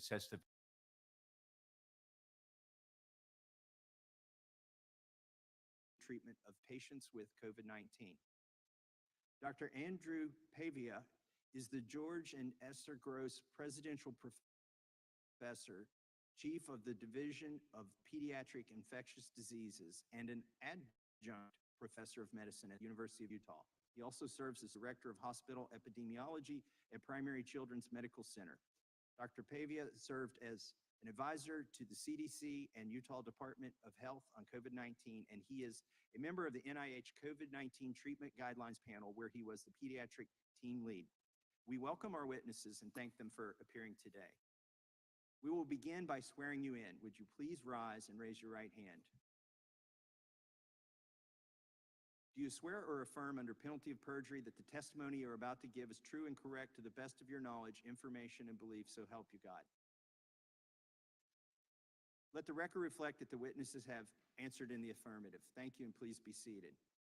Please know that your written testimony will be entered into the record in its entirety.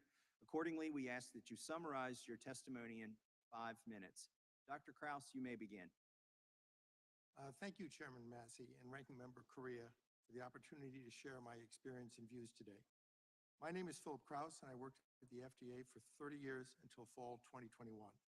While for the last 10 years of those years, I was the Deputy Director of FDA's Office of Vaccines and was the highest-ranking infectious diseases physician in the Center for Biologics Evaluation and Research. I also worked in many other roles at FDA and can provide the perspective both of a review team member and of a leader. FDA decisions regarding vaccines should be, and almost always are, based on the recommendations of objective review teams with members who possess high levels of technical and scientific expertise, and are led by highly experienced supervisors who make sure that a tried and true process that sets high standards for making science-based decisions is followed. These remarkable individuals often accept substantially reduced pay to work for the government, but they reap great rewards in the knowledge they're using their skills to contribute to a critical mission, that of enhancing and protecting the health of the American people. And it is their mostly anonymous work that the agency's reputation for safe and reliable vaccines is built upon. And it was such a team that worked around the clock to responsibly evaluate the COVID vaccines for initial authorization, bringing us vaccines that clearly saved many lives. In December of 2020, both Republicans and Democrats professed high levels of trust in the FDA to provide reliable and fair information about the COVID vaccines. But as the pandemic continued, trust was lost. We're here today to discuss why that trust was lost and what can be done to restore it. As a starting point, we should all agree that the credibility of the FDA comes from objectivity, adherence to process, adherence to standards, and transparency. And we can also agree that political influence can result in departures from these principles, and even the perception of political influence can undermine trust in the agency. Especially during a pandemic, it is not surprising that political leaders would seek to influence the work of the agency. In my experience, neither political party has a monopoly on this. But in my view, political leaders do not think enough about the damage to the public health system that this type of pressure can cause. This places agency leaders, whether political or career, in a difficult situation. They're conflicted between their duty to implement the will of the administration and their obligation to the agency and the public to maintain the agency's credibility, even beyond their tenure. In my written testimony, I summarize examples where the basic principles of objectivity, adherence to process, adherence to standards, and transparency were violated. Some of these examples come from the COVID pandemic, but others predate the pandemic, which suggests that the loss of trust that came about during COVID may have deeper systemic roots. All of the examples I provide, including one from just last week, involve a senior leader interfering with the usual review process or single-handedly overruling the scientific recommendations of review teams. This pits the senior leader's individual technical expertise against the entire process that is designed to yield results in which the public can have confidence. In other words, while there may be expertise on both sides, the system is set up to permit hierarchy to overrule science. As I also discussed in my written testimony, while there is an appeal process in place that allows members of the review team to appeal the decision within that agency, the appeal process is ineffective. There needs to be a stronger and more credible internal dispute resolution process. But ideally, disputes would be addressed even before a review team is overruled. This problem could be partially addressed by establishing procedures whereby the senior leader can only overrule review teams on technical grounds with the support of outside experts. A separate suggestion involves providing increased transparency regarding emergency use authorizations, or EUAs. In a pandemic, EUAs provide flexibility that allows the agency to make life-saving products available, even if they do not meet the standard for licensure. But EUAs for different products are authorized with different levels of rigor, and it is essential for stakeholders to understand the actual standard that the product has met. I suggest that FDA EUA review memoranda be required to provide this clarity by including a detailed explanation not only of why it's reasonable to believe the product may be effective and that the risks outweigh the benefits, but also an explanation of what additional data would be needed to license the product. I look forward to exploring these issues and those described in my written statement, as well as in my transcribed interview in this hearing. And I thank you very much, Mr. Massey and Mr. Correa. Thank you, Dr. Kraus. I now recognize Dr. Vaughn for 5 minutes. Please start your Thank you, microphone. Chairman Massey and Ranking Member Correa. I'm Jordan Vaughn. I'm an internist in Birmingham, Alabama. And as an outpatient clinician, 2020 presented a broad set of challenges, specifically as an employer of around 200 healthcare workers and responsible for approximately 150,000 patients.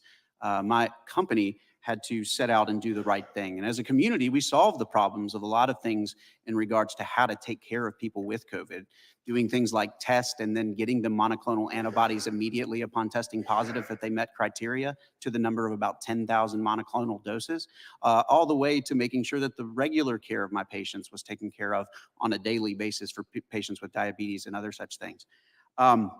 This task required me to spend a lot of time learning a lot about what was the pathogen. And it was in this reading that an understanding of kind of SARS-CoV-2 and specifically the spike protein emerged, an understanding that seemed to counter the emerging solutions from the experts in the federal agency, pharmaceutical companies, and academic medicine.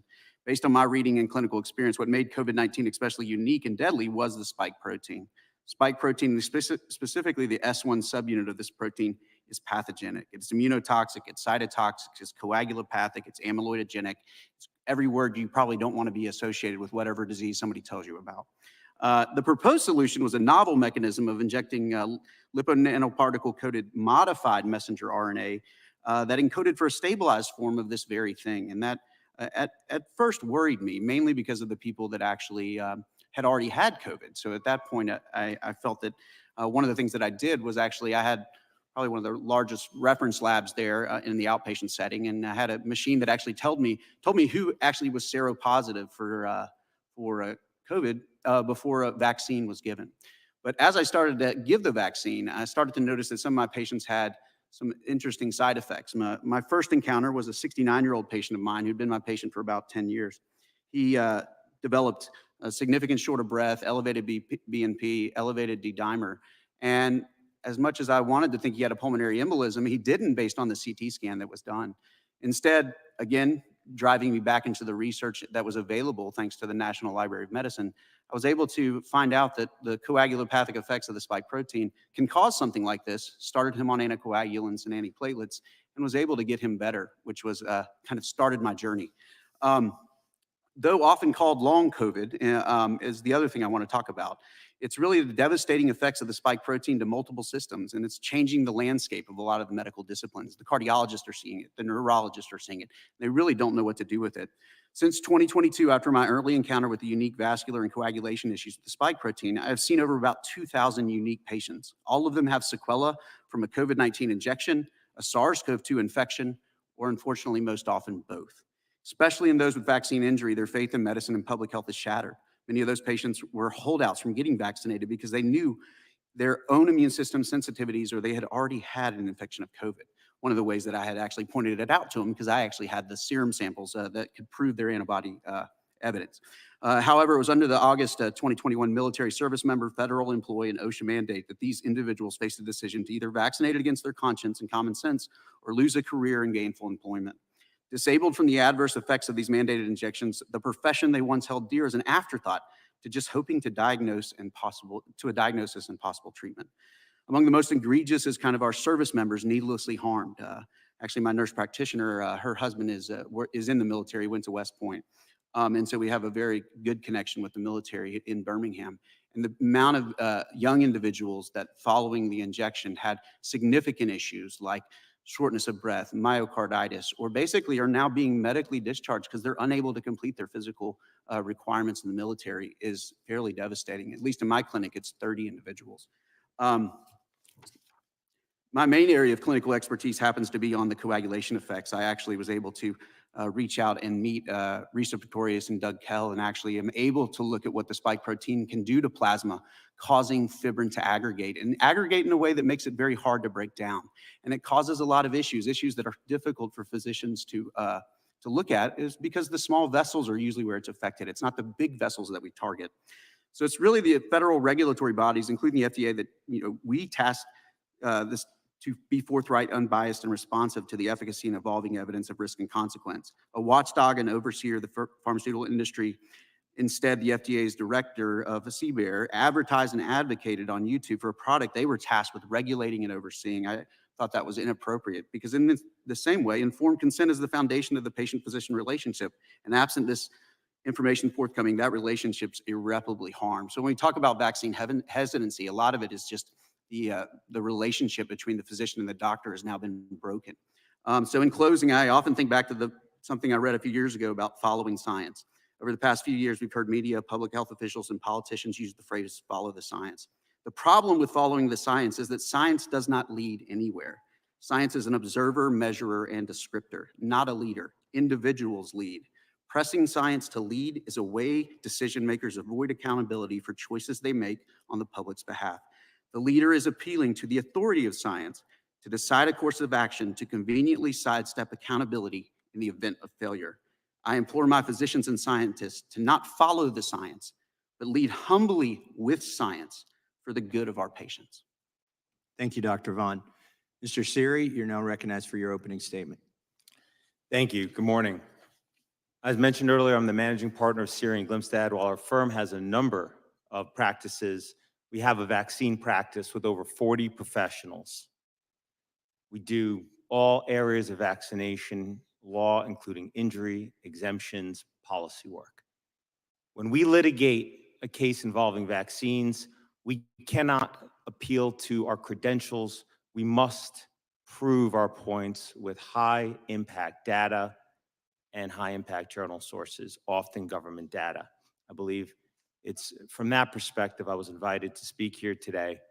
And I believe that what I can provide is maybe a sense of the forest, so to speak, that is the tree of this hearing, in that COVID vaccines didn't just fall into a vacuum.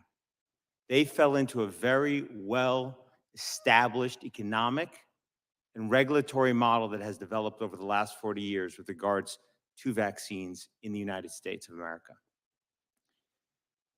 When you look at the clinical trials for COVID-19 vaccines, I'm sure that the FDA, CBER department, the biologics division, views them as robust, because indeed, from the perspective of all the vaccines on the CDC's childhood schedule, they are incredibly robust. Comparatively, most of the vaccines on the CDC childhood schedule were licensed based on pivotal trials in which safety was monitored for days or weeks. There was no placebo control group, and the number of participants was far less than that in the COVID-19 vaccine trial. But in comparison to the clinical trials for drugs, the COVID-19 vaccine trials were anemic. Most drugs are often licensed on clinical trials that are multi-year against a placebo control group. You might ask yourself, why? Why the differential? And to confirm what I said, by the way, you can look at my submission. Every single vaccine, there's a table, cites to the FDA source, so you can see exactly the trial. Why the divide? Well, I put to you the divide is a function of the laws of the regulatory regime around vaccines in this country. When a drug company does a trial of a drug, they have an economic incentive to know the safety profile before it goes on the market, because they are liable for the injuries those products cause thereafter. They want to make a profit. They don't want to lose money. But when they conduct a vaccine clinical trial, because of the National Childhood Injury Act of 1986, since 1986, the manufacturers, the sponsors who conduct the clinical trials, not the FDA, the sponsors who conduct clinical trials, they don't have that economic incentive. That creates an incredible moral hazard on the part of the pharmaceutical companies.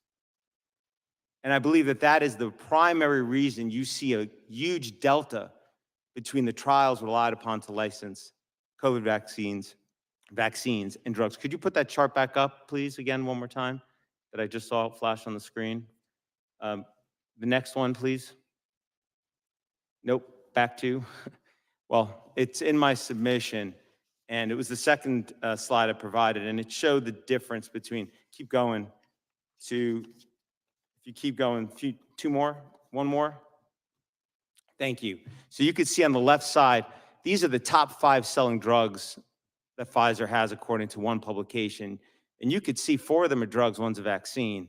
And you could see the difference between the safety follow-up of the drugs versus the one vaccine on that chart. And then you could see the safety follow-up and the control used for the vaccines given in the first 6 months of life 3 times each. So the primary way we assure safety in this country is market forces, economic interest, corporations. That has worked very well. But the only product I'm aware of where we have gutted that market force that assures safety is for vaccines to this degree. The second, far weaker way that we assure safety is through regulators. And in this instance, unfortunately, regulators are structurally conflicted. When there is an agency that's responsible for promoting a product and for safety, we separate that. We do that with transportation, with the DOT and the NTSB. We do that with nuclear energy, but we don't do that with vaccines. Safety and promotion are both in HHS, the same department. Not only that, HHS is responsible for defending against all claims of vaccine injury in the vaccine compensation program. You can't sue for a vaccine injury. You just sue the federal government. You sue the federal health authorities. And that creates an incredible conflict. This is the only product I'm aware of where the government defends the company, the product, against the consumer versus the other way around. What is the result? I'll go super quick. The result that you can see it in action, I'll give a few examples. When they did the clinical trial for COVID-19 vaccines, they did a statistical comparison when they compared the rate of infection to get the 95% efficacy. About 100 people in the vaccinated group, the placebo group had symptoms. About 7 or so in the vaccinated group, they said it's 95% efficacious. But when it came to deaths in the COVID-19 trial, there were 21 deaths in the vaccinated group, 17 deaths in the placebo group. Then they didn't do a statistical comparison. They injected bias. They let the pharma company, Pfizer, review every one of those. Also, our client, Maddie DeGarry, one of the only 1,100 or so participants in the 12 to 15-year-old clinical trial. She's in a wheelchair. She had a feeding tube after she got the second shot of Pfizer's vaccine in the trial.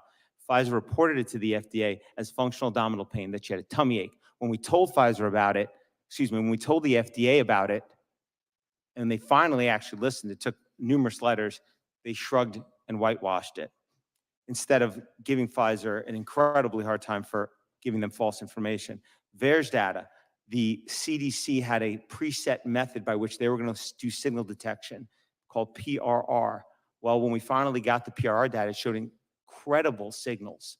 So what did the CDC do? It said, we're not going to rely on that anymore. Instead, we're going to rely on something the FDA does called empirical Bayesian analysis, EB analysis. Well, we asked the FDA for that data. They refused to give it. We're in a federal lawsuit trying to get it.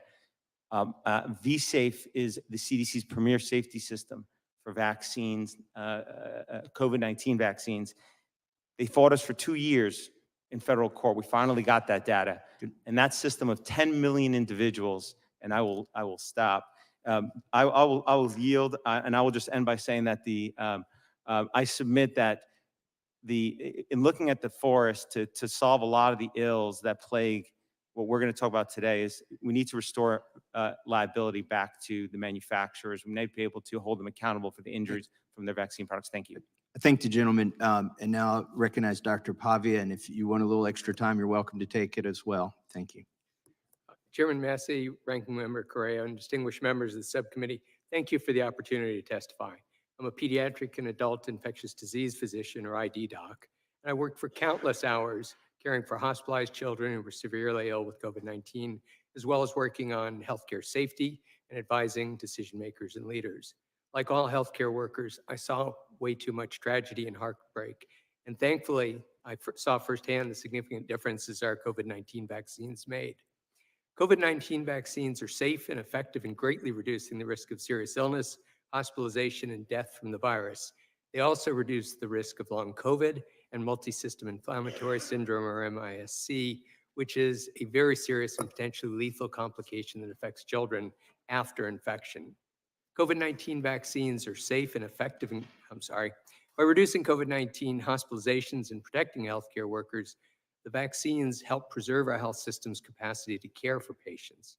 During surges of cases and hospitalizations, patients died in part because our healthcare workforce was overwhelmed. There were simply not enough providers to meet the extraordinary demands, and workforce shortages only became worse when any of us became ill.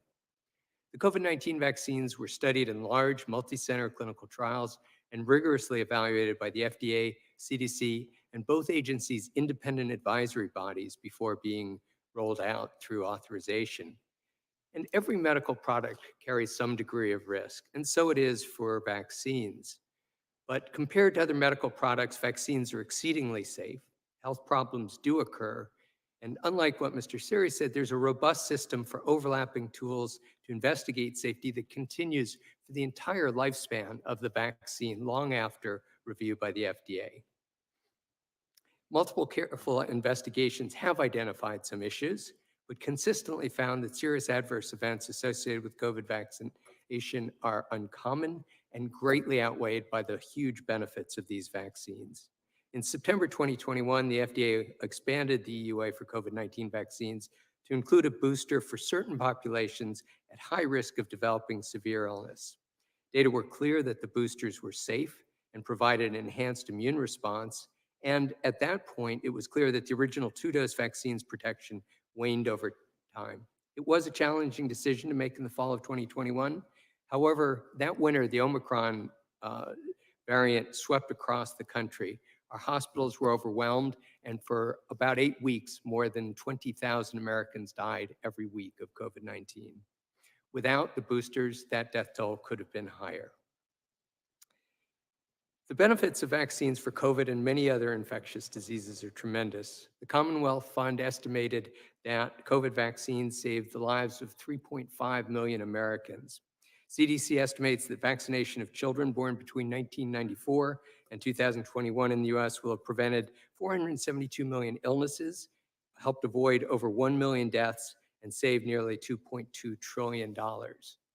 Unfortunately, the increasing spread of vaccine misinformation and disinformation is a driver of increased vaccine hesitancy. And in 2019, the World Health Organization identified vaccine hesitancy as one of the top 10 threats to human health. An uptake of vaccines for respiratory disease among adults has lagged in recent years due in part to vaccine hesitancy fueled by this misinformation. An inadequate vaccine uptake for these viruses leads to higher rates of hospitalization and death. In the winter, this past winter, 2,000 to 2,500 people died weekly due to COVID-19. 25,000 deaths occurred over the winter due to flu, and 178 children died of influenza. Similarly, rates of routine child immunizations are dropping. In 12 states, measles vaccine coverage is now critically low at below 90%. The consequence of inadequate vaccination rates are serious. So far in 2024, the U.S. has seen 151 measles cases compared to only 58 in 2023. And measles, for those who haven't seen it, is a severe disease and incredibly contagious. It kills about 1 in every 1,000 children or pregnant women who contract it, and it causes serious disability in another 1 to 2 per 1,000. And it can cost tens to hundreds of thousands of dollars to contain and respond to a single introduction of measles. We must take steps to increase vaccine confidence and uptake by funding research and strategies to address vaccine hesitancy, to continue to monitor safety, to improve communication, and improve vaccine coverage for vaccines. We need to recruit more physicians, particularly ID physicians with expertise on vaccines and vaccine-preventable diseases. The single greatest source of information for patients in making these decisions is their physician or healthcare provider. Unfortunately, nearly 80% of US counties don't have a single ID physician, and because of high medical student debt and low reimbursement rates, we are not recruiting enough into the specialty. IDSA welcomes the opportunity to work with you. Thank you. Thank you, Dr. Pavia. The committee will now proceed under the 5-minute rule with questions. The chair recognizes the gentleman from Oregon for 5 minutes. Thank you, Mr. Chair. Yeah, I'm a little curious, Dr. Kraus, about the timeline on and the hurry you talk about in your testimony. Do I have this right that the vaccine had been approved for emergency use, if you will, in December of 2020, and then we go around into roughly was it May? Yeah, May 16th, when the license application from Pfizer came in for the license to actually sell it under on the approved basis. So during that period of time between December of 2020 and May of 2021, is my understanding correct that we had some 260 million people vaccinated? Because when President Biden stepped up in front of the nation in September, after the rushed, I'll call it rushed, approval of the Pfizer vaccine, he alludes to 80 million people who had not been vaccinated. Do those numbers sound right? I don't see them in your report. I'm just curious. The reason I'm asking is because you talk about the pressure that was put on you and eventually resulted in your resignation to hurry up and get this done. And yet, how many people had already been vaccinated?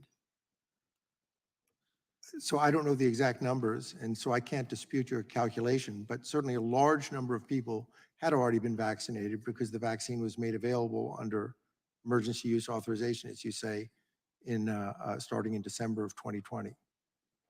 The president lectures the nation in September 11th of 2021 after the forced, the hurried, the accelerated, whatever the right word for it is. What word would you use in that process that you described so clearly in your testimony? Was it rushed? Well, so the process, as I think it was Mr. Correa or Mr. Nadler pointed out, was actually a process that thoroughly evaluated the vaccine for licensure in the end. The question obviously was more one of what did the leadership of FDA want and what was it possible to promise them.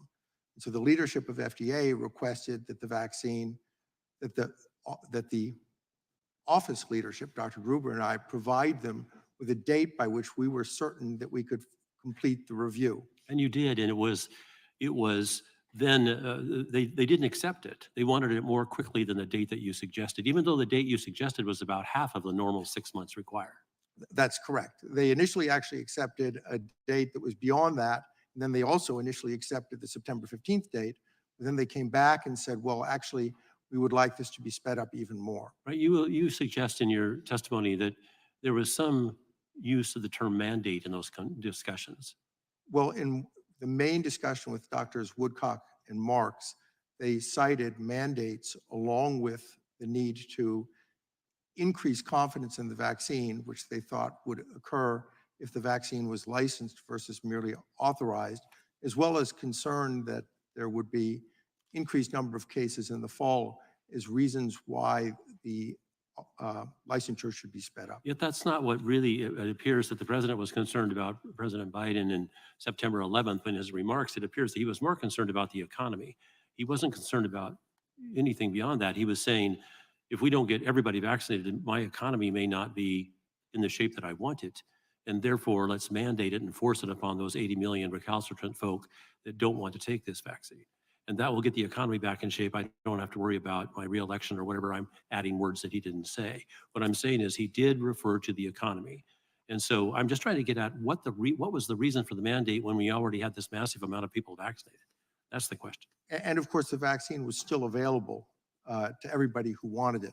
So I can't speculate as to what the politicians were thinking, but I do agree that if one looks at all the evidence, there was some significant circumstantial evidence that a desire to implement mandates likely had something to do with the speeding up of the review timeline. Right. It seems to me that we have those review times for a reason, and it appears to me that they were not applied here, and there was a reason for folks to be concerned about the process. That's why I'm happy for the hearing today, and perhaps we can suggest to the folks on the other side of the aisle that looking into what actually happened makes sense. So we rebuild the trust that's necessary for this important part of our lives. I yield back. Thank the gentleman from Oregon. I now recognize the ranking member from California for 5 minutes. Thank you, Mr. Chairman. Drs. Pravia and Dr. Kraus. I have a letter in front of me from a group of people advocating against COVID-19 mandate vaccine. I want to read a few statements from this letter that are a bit more medically nuanced and ask you, if you can, to answer either yes or no, if you agree with these statements. I'm going to start out with Dr. Pavia. First statement, the vaccines are injuring and killing historically large number of people. That's patently untrue. The vaccines reduce the health of all vaccinated populations. No evidence of that. Antibody-dependent enhancements, or ADE, from the vaccines could cause millions of deaths. That statement's untrue and was evaluated as a potential adverse event during the studies. Dr. Kraus could speak to that. The risks of children dying from COVID is still statistically zero. That one makes my blood boil, having seen children die. 1,700 children died of COVID, and that's probably an underestimate. Dr. Kraus, I'm going to ask you the same questions. First statement, the vaccines are injuring and killing a historically large number of people. Yes, no? I would say no, without knowing what historically large means. Thank you. The vaccines reduce the health of all vaccinated populations. I would say no. Thank you. Antibody-dependent enhancement, or ADE, from the vaccine could cause millions of deaths. That was a concern early in the development of the vaccines, but that was addressed with a number of different studies, and so I would say no. Thank you. Finally, the risk of children dying from COVID is still statistically zero. And there, of course, as Dr. Pavia points out, the answer to that is also no. Thank you very much, gentlemen. Let me follow up another question. Dr. Pavia, you talked about the devastating consequences of misinformation on vaccines. We've declared that measles was eradicated in the year 2000, but now we have had several outbreaks of measles across the country, including in my district, my hometown of Anaheim, California. The first reported case was an unvaccinated child, but as a result, 131 Californians were infected and 16 people in other states, as well as 160 people in Canada, almost all unvaccinated. I am concerned that people do not understand how serious measles cases are, and disinformation campaigns impact so many people, including threatening pregnant women and infants. Can you comment? The parents I speak to only want good information. They're trying to make the best decision, but they're confused and misled by huge amounts of information on the internet. If they have a chance to speak to their provider, they usually will make the decision to vaccinate their children.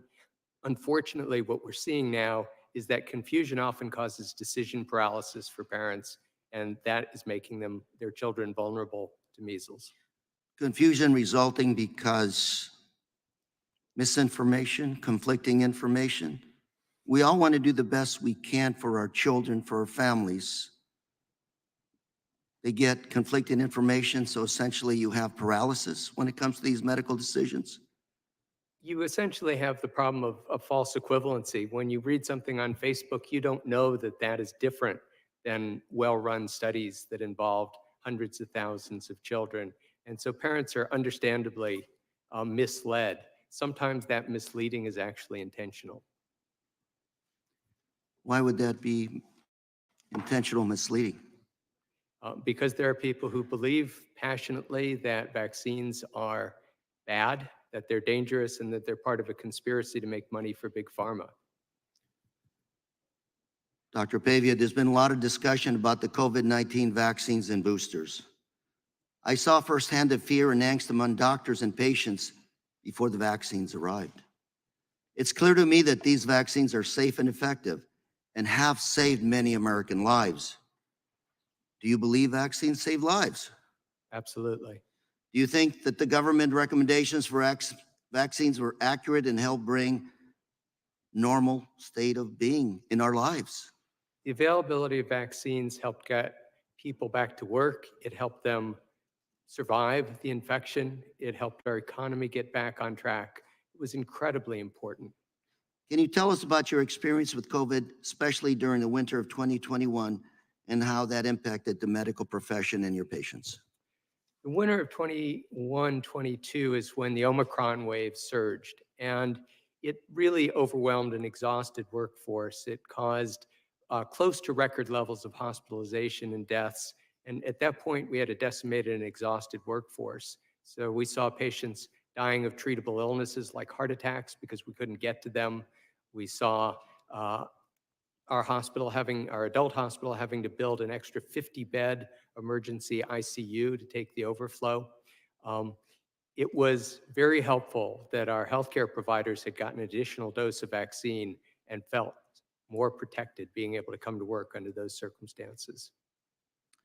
Thank you very much, Dr. Pavia. Mr. Chairman, I yield. Gentleman yields back. The gentleman from California is now recognized for 5 Thank you, minutes. Mr. Chairman. I'm going to continue right where my colleague from California, Mr. Correa, left off. Dr.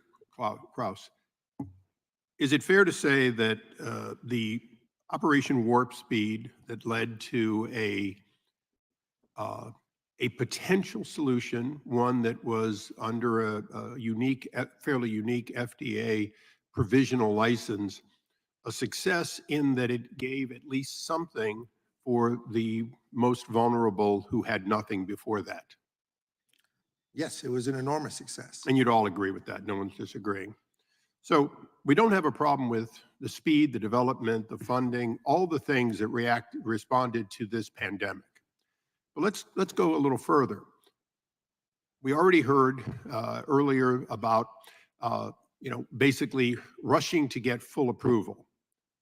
Was that inherently a shortcut that can lead to side effects not being fully understood in any medicine, not just in this one? Is that fair to say? Would all of you agree that rushing final approval is always a different question than getting an early drug? I'm one of the people that helped push for right to try, because I believe strongly that even when something has some unknown risk, those who are most going to be affected without it have a right to take that risk. So I'm seeing only yeses. Again, I want to. Well, Mr. Yes. Perhaps I've lost my train of thought, sorry. I'll come back to you on that. Because Mr. Carrera did such a good job, I don't want to eliminate the fact that we do need access to these, that many of the vaccines have in fact eradicated or virtually eradicated terrible diseases. But isn't it true that months and months and months after every member of the military was mandated to take this vaccine, months and months after we were told that this would stop the spread, months and months after we were actually discharging active duty military personnel who for religious reasons objected, that Pfizer's chief sat in Europe and when asked, does this stop the spread? Does it create this immunity from receiving it? He said, no, we never tested for that. Does anyone disagree with that being a fact? I think that's partially correct. The vaccines decrease the risk of being infected less so than they do the risk of being hospitalized. If you're not infected, you can't spread. There are transmission studies that showed a decrease in transmission, right? But it didn't prevent transmission So on an absolute level. This statement shocked a lot of people who, as was intended, had developed a trust in this vaccine, a trust in the FDA. Isn't there one thing that we can all agree on, is that we need to make sure that we don't take shortcuts into a final approval that, for example, cause people in the administration and at the FDA and Dr. Fauci to make statements that in retrospect, at least as said, are patently untrue. Doctor, you kindly said that if it reduces the side effects, it might and probably does somewhat reduce the transmission. It doesn't stop you from getting it, so it doesn't stop you from transmitting. It does stop you from getting it, but over time that protection wanes and eventually becomes zero, and the virus continues to change. Well, let me just it's challenge not you correct for that it absolutely let me does challenge not you for a prevent moment on infection. this. How many shots has the President of the United States had? If I'm correct, he's had at least 5 COVID shots. I will take your word for it. I'm not his physician. And a man who never gets out of the office practically has had COVID like 5 times. I mean, we have high-profile people who have taken all the shots, including the boosters, and they've demonstrated that they keep getting it. Doctor, am I inaccurate? Because I just follow the president has it, his key staff has it, this person has it.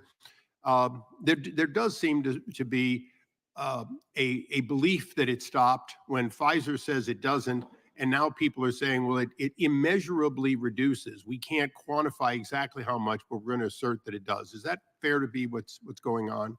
Well, the boosters do reduce the incidence of getting symptomatic COVID for some period of time after getting the booster, but that period of time is shorter than one would like it to. So I'm going to close with just one question. If we gave everybody antibiotics all the time, wouldn't we somewhat reduce infection while in fact making otherwise bad decisions that anybody in the antibiotic business would say, don't overprescribe? Is that fair to say, doctors? Thank you. I yield back. Gentleman yields back, and I'll recognize the ranking member of the full committee for 5 minutes. Thank you, Mr. Chairman. Dr. Pavia, can you recount for us what your experience was like in early 2021 and the impact you saw at the ground level of increased vaccine availability in the face of the raging pandemic? It was an incredibly difficult time, Mr. Nadler. People were dying, people were scared to go to work. The presence of the vaccine greatly helped with that. I had friends who worked as ICU nurses who saw people who were getting intubated who said, I wished I hadn't believed what I read on Facebook and had gotten the vaccine. So vaccine concerns were very understandable, and it's a human reaction to question them. But for many people, it proved to be a fatal decision. Dr. Pavia, if I said to you that as of this week, COVID-19 has directly led to the death of over 7 million people worldwide, including 1.1 million Americans, would that sound right to you? Those are the figures that have been calculated very carefully. In dealing with an infectious disease like COVID-19, what are our best options for controlling the spread of the disease among the public and to our friends and family?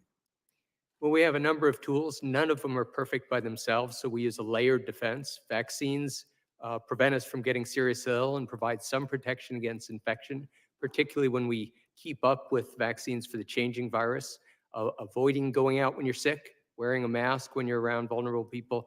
These are all the layers we have to use to try and control this disease. You're saying that vaccines don't necessarily prevent you from getting the disease, but they do greatly reduce the seriousness of it if you get it. So 2 things. One is they do reduce your risk of getting infected, but it's far from perfect. So after about 6 months, you have about a 30 to 50% reduced risk of getting infected.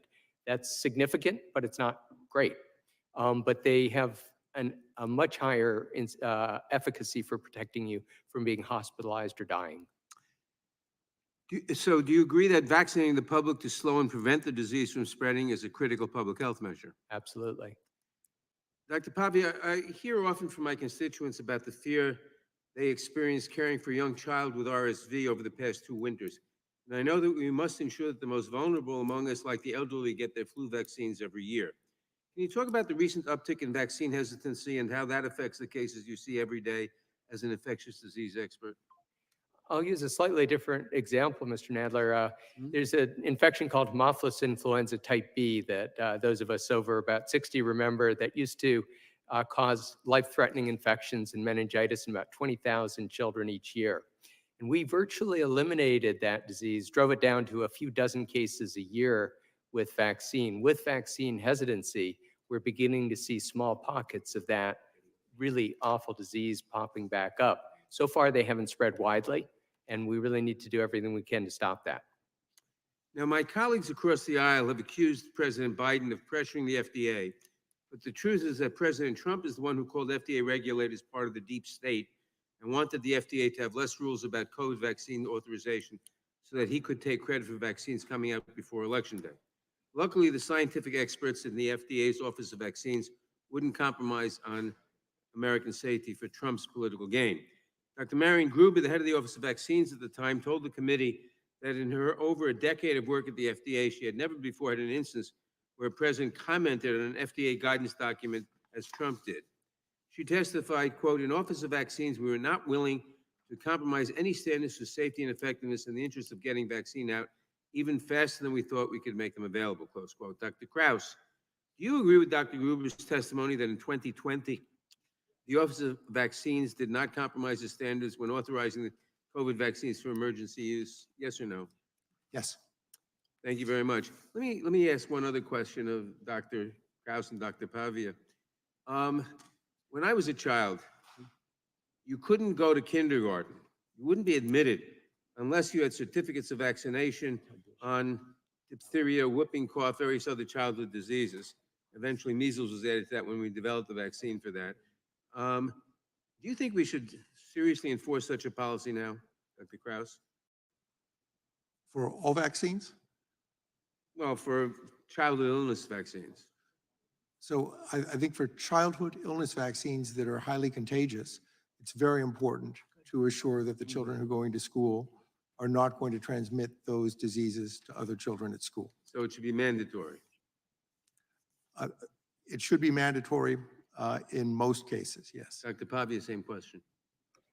I would agree that when a disease is highly transmissible and when not everyone can be protected by vaccines, having all children in school vaccinated is And tremendous. just finally, protection. name some of the diseases you're talking about.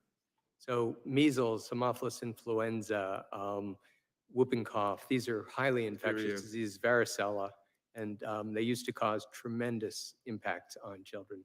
Polio would be another example. When you and I were growing up in New York, you couldn't go to the swimming pool because polio was spread and kids were ending up in iron lungs. Thank you very much. I yield back.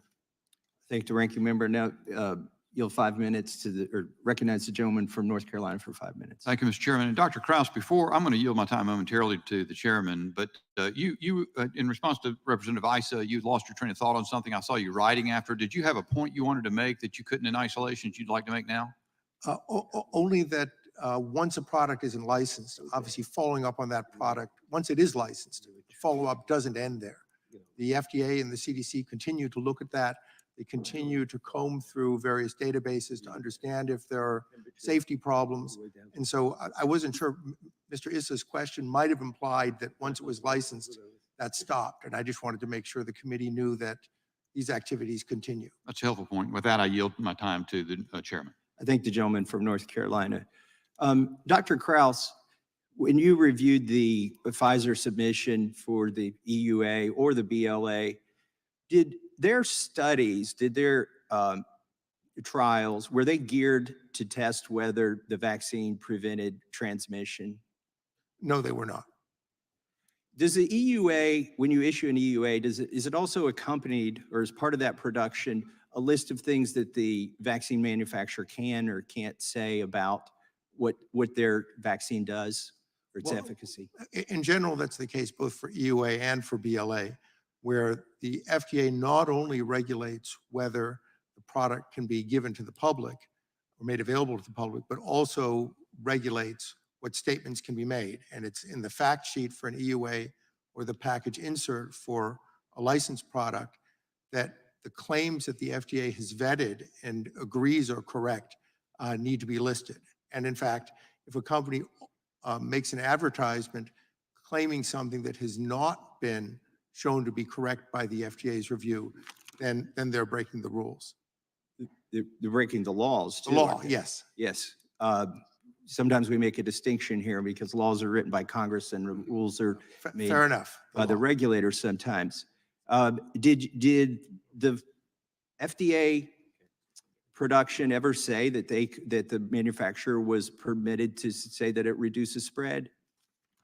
No, that was not part of the FDA review or the fact sheet. Did you see in the media that there were at least politicians making that claim?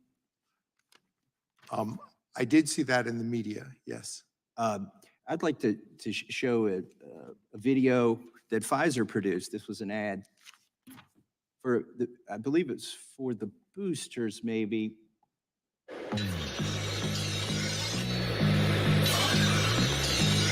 You know that unwelcome guest everyone wishes would just leave already? That's COVID-19. That's why I got the new updated booster, designed to help protect against recent Omicron variants. Got it?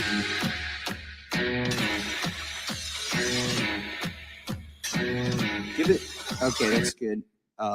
Given that they weren't, this was an EUA product, is there anything missing from this ad? Does that seem like a compliant ad to you? Well, normally advertisements of products include some disclaimers, of course, in places to go for more information or a suggestion that one talk with one's physician and so forth. So it does seem like something is missing here. I'm going to ask you, Mr. Siri, was the FDA, not Dr. Kraus, but was Dr. Marks aware of this video? And isn't his, not within Dr. Kraus's subdivision, but within a subdivision under Peter Marks, aren't they responsible for policing these things? And did Dr. Marks know about this ad? Absolutely. Our firm sent a letter to the FDA about this advertisement and others, including on Sesame Street, pointing out that they do not comply with the federal regulations and the federal law, because even the EUA itself issued for the Pfizer COVID vaccine said that anytime the EUA product was going to be promoted, there was a disclaimer that must be put on it saying, this has not been licensed as safe and effective. But nonetheless, that disclaimer, you do not see it on that advertisement. And when we pointed out to the FDA, they did not do anything about it.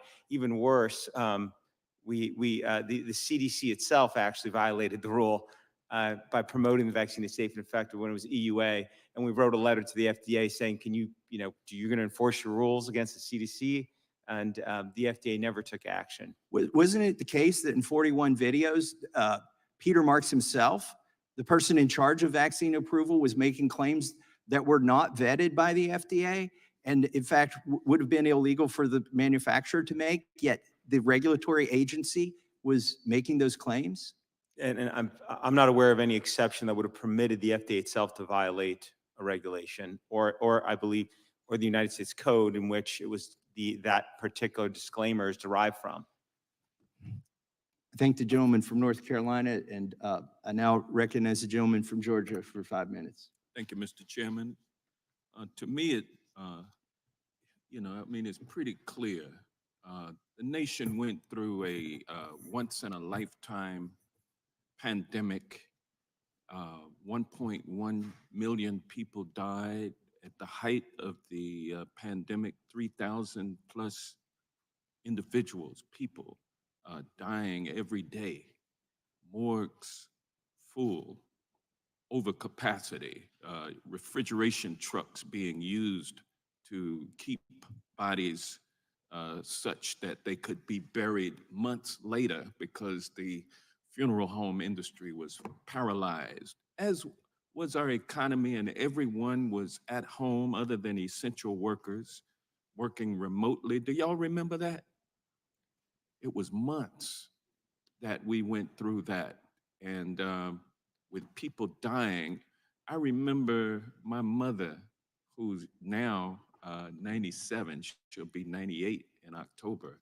But I was doing everything I could, me and my wife, to make sure that we did not bring COVID home to her, for her to catch at the age that she was, being as predisposed to be, adversely impacted greatly by the virus.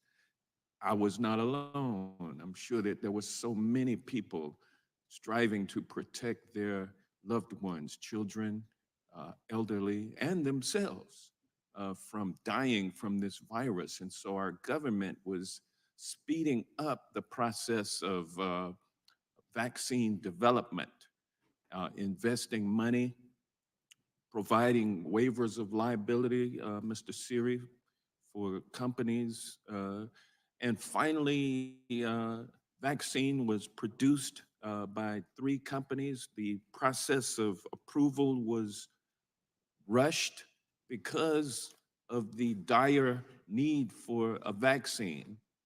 And am I right about that, Dr. Pavia? Pavia, I'm sorry. Yeah. Yeah, no, it was an And absolutely yeah, it dire was. need, and it So our met. government came to the aid of the people and got these vaccines to market quickly. And so that's why we are here today, is because some folks have problems with, they say that it was speeded up too much. Dr. Kraus, how many people lost their lives because they were adversely affected by the vaccine? So I don't have a number for Do that. you have a number, Dr. Vaughn? I do not. How about you, Mr. Siri? Well, what I can tell you Well, you don't is, have a number for it, do you? well, if you, I could tell you sources you could look to. Well, I don't want to, Because I I don't just want have, to know if you know, because you all are here as witnesses against the process that led to the development of the vaccine. And, I mean, I'm rather suspicious about the motives of those who wanted this meeting to take place, because there is a vaccine skepticism out there. There are vaccine skeptics, conspiracy theorists among the MAGA crowd, and it's spilling over into innocent parents with children who are now suspicious about mandates to have their children vaccinated before they can go to school. And it's really hurting our public health, isn't it, Dr. Via? Yes, sir, it is. And folks are making money off of it, Mr. Siri. Even your firm, I mean, a Texas-based group that campaigns against vaccine requirements. That's one of your major clients. They paid you all $3 million in 2021, and you're here to testify. You're on the clock right now, aren't you? and I'm not on the clock for this hearing, but yes, one of our clients is, I believe, but Yeah, on your but- question But about, let me move forward. Dr. Kraus, it would be inaccurate, sir, to say that you quit your job at the FDA after 30 years and you were the top guy, or actually the deputy director, and you quit because of the process that led to the speedy rollout of the vaccine. It would be inappropriate for a member of Congress to insinuate that, would it not?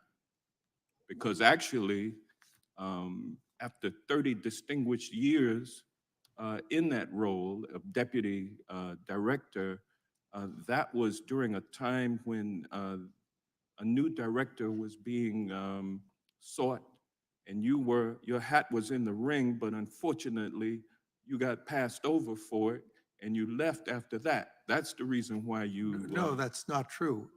There was no hat and there was no search. Dr. Gruber and I resigned on essentially the same day. And Dr. Caslow what? Dr. Caslow became the director. That was more than a year later, yes. And you didn't have anything to do with the approval process of the vaccine. Well, no, I did contribute to that. So let's be clear. So the Final original final authorization approval. under EUA. You didn't. The final approval took place months after you left the job, correct? No, that's not true either. Maybe I can just Well, I refresh you stand- on the I stand chronology. corrected. The gentleman I'll from take your Georgia's word time for is it. expired, but the witness may Thank you. provide an answer. So the emergency use authorizations occurred in December 2020, and this was an all-hands-on-deck effort, and I made major contributions to the policy and the review work and everything I that thank happened you at the for that. FDA that brought the vaccines to us. Thank you. We then also had the question about the licensure of the vaccine, in particular of the Pfizer vaccine. And that occurred in August of 2021. And I was still at the FDA at that point, and that was the episode that Mr. Massey was talking about. I left the FDA in November of 2021 after, at the end of August, or at the end of September, no, it was the end of August, But August, not telling to- my supervisor that I was leaving. Let's But not let the because witness you were- answer. The time has expired. Let's let him answer. But you didn't leave because of the way that the vaccine was rolled out, the certification and approval. Correct? So the things that were happening at the FDA at the time did in fact influence me to leave at the time that I did. Thank you. May I Thank you for quickly? your service, sir. Recognize the gentleman from Ohio for 5 minutes. Thank you, Mr. Chairman. On page 1, second paragraph, Dr. Pavia says this: the spread of misinformation and disinformation is weakening vaccine confidence. I would agree. And I would argue that the biggest cause of that is the government. Mr. Siri, would you agree that the biggest reason for vaccine hesitancy is because of what the United States government told us about COVID and about the vaccine itself?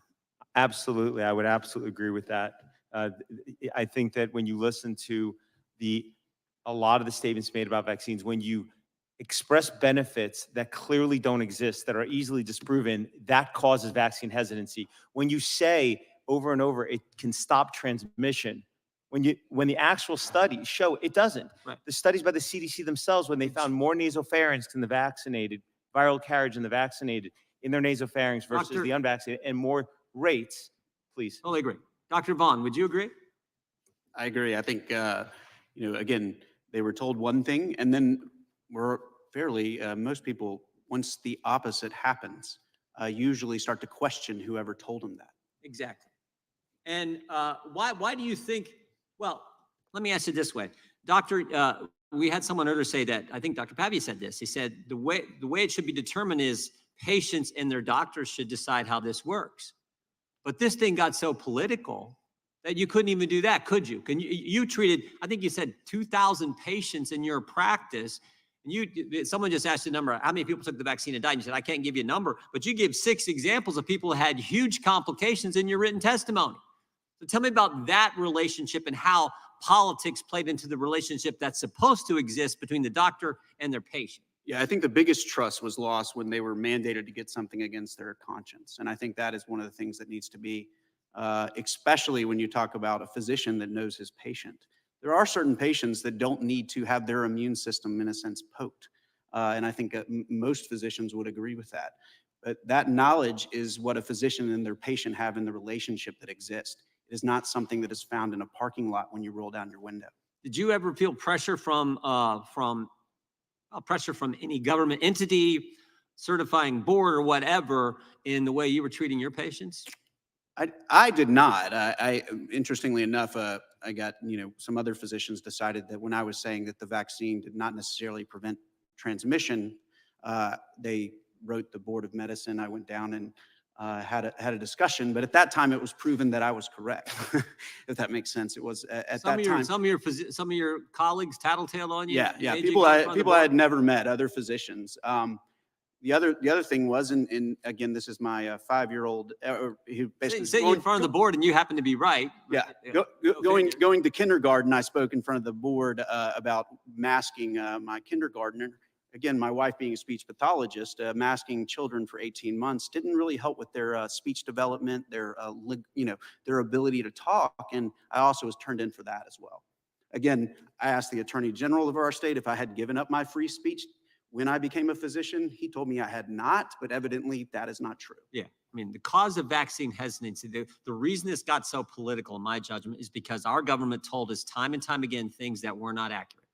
They told us, I said this in my opening statement, they told us masks work. They told us 6-foot social distancing, which meant we had to close schools and shut down businesses and restaurants. They told us that was based on science. They told us the vaccinated couldn't get it. They told us the vaccinated couldn't transmit it. They told us it wasn't with the lab. They told us all kinds of things that weren't true about where this thing came from in the lab. And then maybe the biggest one, first virus in human history where there's no natural immunity. Is that true, Dr. Vaughn? Is there natural immunity for this virus like every other virus? I will tell you, again, I was early in actually having basically an immunoassay that would tell me among all my patients who had had COVID, and there's about 7,000 people that I had that database on. And up until Omicron, the reinfection rate among my people that were seropositive was basically 0. Yeah. Oh, no, we couldn't have that. You got anything to add? Well, let me just say this, and I'll let you finish, Mr. Siri. Kamala Harris said in 2020, before she was vice president, that she would not trust any vaccine under development in the Trump administration. And a few months later, they were trying to speed up the process to mandate the very vaccine she said she wouldn't trust because it was all based on politics. Mr. Sear, I'll give you the last word. I'll go back to what Mr. Johnson said, who seemed very concerned about financial interests being able to influence, and I certainly agree with that. Billions of dollars were on the line for these pharmaceutical companies, and that really affected the way these vaccines were rolled out. That's a financial conflict of interest, especially when they didn't have to pay for any injuries, and they knew it beforehand because the federal government contractually agreed Prep Act immunity apply to every single vaccine that was rolled out. It's in the submission, the citations to all those contracts. I yield back. Thank you, Mr. Chairman. I think the chairman now recognize the gentlelady from Washington State for 5 minutes. Thank you, Mr. Chairman. Before I came to Congress, not many people know this, but I spent a decade working on international public health and development all over the world. And as a child growing up in India and Indonesia, I got every single vaccine possible, and I really believe I would have died without those vaccines. I believe vaccines save lives. I think that's the science and the research of it. And the effect of vaccines on disease worldwide has been game-changing. And I just take a look at polio. From the late 19th to early 20th centuries, the disease was a threat to children worldwide. In fact, my sister-in-law was one of they were called the polio pioneers, the first 50 children who got the vaccine. She had already contracted polio, but she was part of Dr. Salk's trial. And despite the start of regular immunizations in the 1970s, polio still impacted over 1,000 children a day in the late 1980s. Thanks to the Global Polio Eradication Initiative, most countries have 0 cases. Polio is only endemic in Afghanistan and Pakistan, and as recently as 2020, Nigeria was recognized as being free of wild polio virus. Unfortunately, there has been a lot of disinformation on vaccines, and as that's ramped up, we've seen reversals in our progress coinciding with the pandemic and interruptions in routine immunizations. But it's important to recognize the incredible number of lives saved with vaccines, including the COVID-19 vaccine. Listen, it's no secret that I'm not a big fan of Big Pharma. And so anytime my colleagues on the other side of the aisle want to help me rein in Big Pharma, I'm looking forward to that. But I think it's essential we stay vigilant to the negative effects. But the best way to do that is to strengthen our regulatory system, in my view. And again, my colleagues across the aisle have done everything they can to undermine and under-resource the regulatory system. And I have a Stop Corporate Capture bill that would stop the the revolving door of pharmaceutical executives that then go into the administration. I'd welcome bipartisan support on those issues because I think that that's important. But I want to go to you, Dr. Pavia. You talked about your experience of what happened when the COVID-19 virus first hit as a medical professional. Can you talk about the difference between the before and after the vaccine was developed and distributed? What did you see? So one of the most important effects was really psychological. People felt like they had some degree of protection, some degree of control, which was so different than the feelings of helplessness and despair that really dominated early on. We know, and it's been said multiple times, the vaccine wasn't perfect. It didn't prevent every infection. It didn't prevent every death. But without it, things would have been immeasurably worse, and we all knew that. And tell me what the science says about the efficacy of the COVID vaccine. I think maybe people wanted to hear that it would completely protect you. I know when I got COVID before the vaccine, I got COVID after the vaccine. I was never under any illusion that it was going to be 100% effective, but that it would help prevent contracting it. And then if I did contract it, that the symptoms would be less. But tell me what what the science says about the efficacy. Science, as you know, evolves. And what we know about the vaccines and what we know about the virus, and the virus itself has changed a great deal over the last 4 years. When the vaccine was first studied, when it was a perfect match to the virus that was circulating, it was 95% effective at preventing any infection. But that dropped the longer you were out from the vaccine and the more the virus changed over time. It is still highly effective if you get the updated vaccines that are a better but not perfect match for the current viruses at preventing severe disease and hospitalization. It does reduce your chances of getting infected, but it does not completely prevent it. And I think willfully people are saying stop transmission when it doesn't stop it entirely, but it does decrease it because people who are not infected cannot transmit. I want to talk about long COVID because it is a real issue. It continues to impact millions of Americans. Dr. Pavia, I've read that one of the risk factors for developing long-term COVID is not being adequately vaccinated. Can you discuss why that's a risk factor? Well, I'm not sure we have all of the scientific answers yet, but it's pretty clear from observational studies and many overlapping studies that essentially show the same thing, that being vaccinated reduces your chance of long COVID, even if you have a breakthrough infection. It probably is because it prevents the virus from establishing reservoirs in different parts of the body and leading to permanent damage, but that science is evolving. We don't fully understand long COVID yet, and it's a critical need. Are there recommendations for what we need to do to address long COVID? We clearly need science that understands the basic mechanisms, and we need funding for trials of possible interventions, because so far, while we're making progress on the science front, tragically, we don't have any really effective treatments yet. Thank you.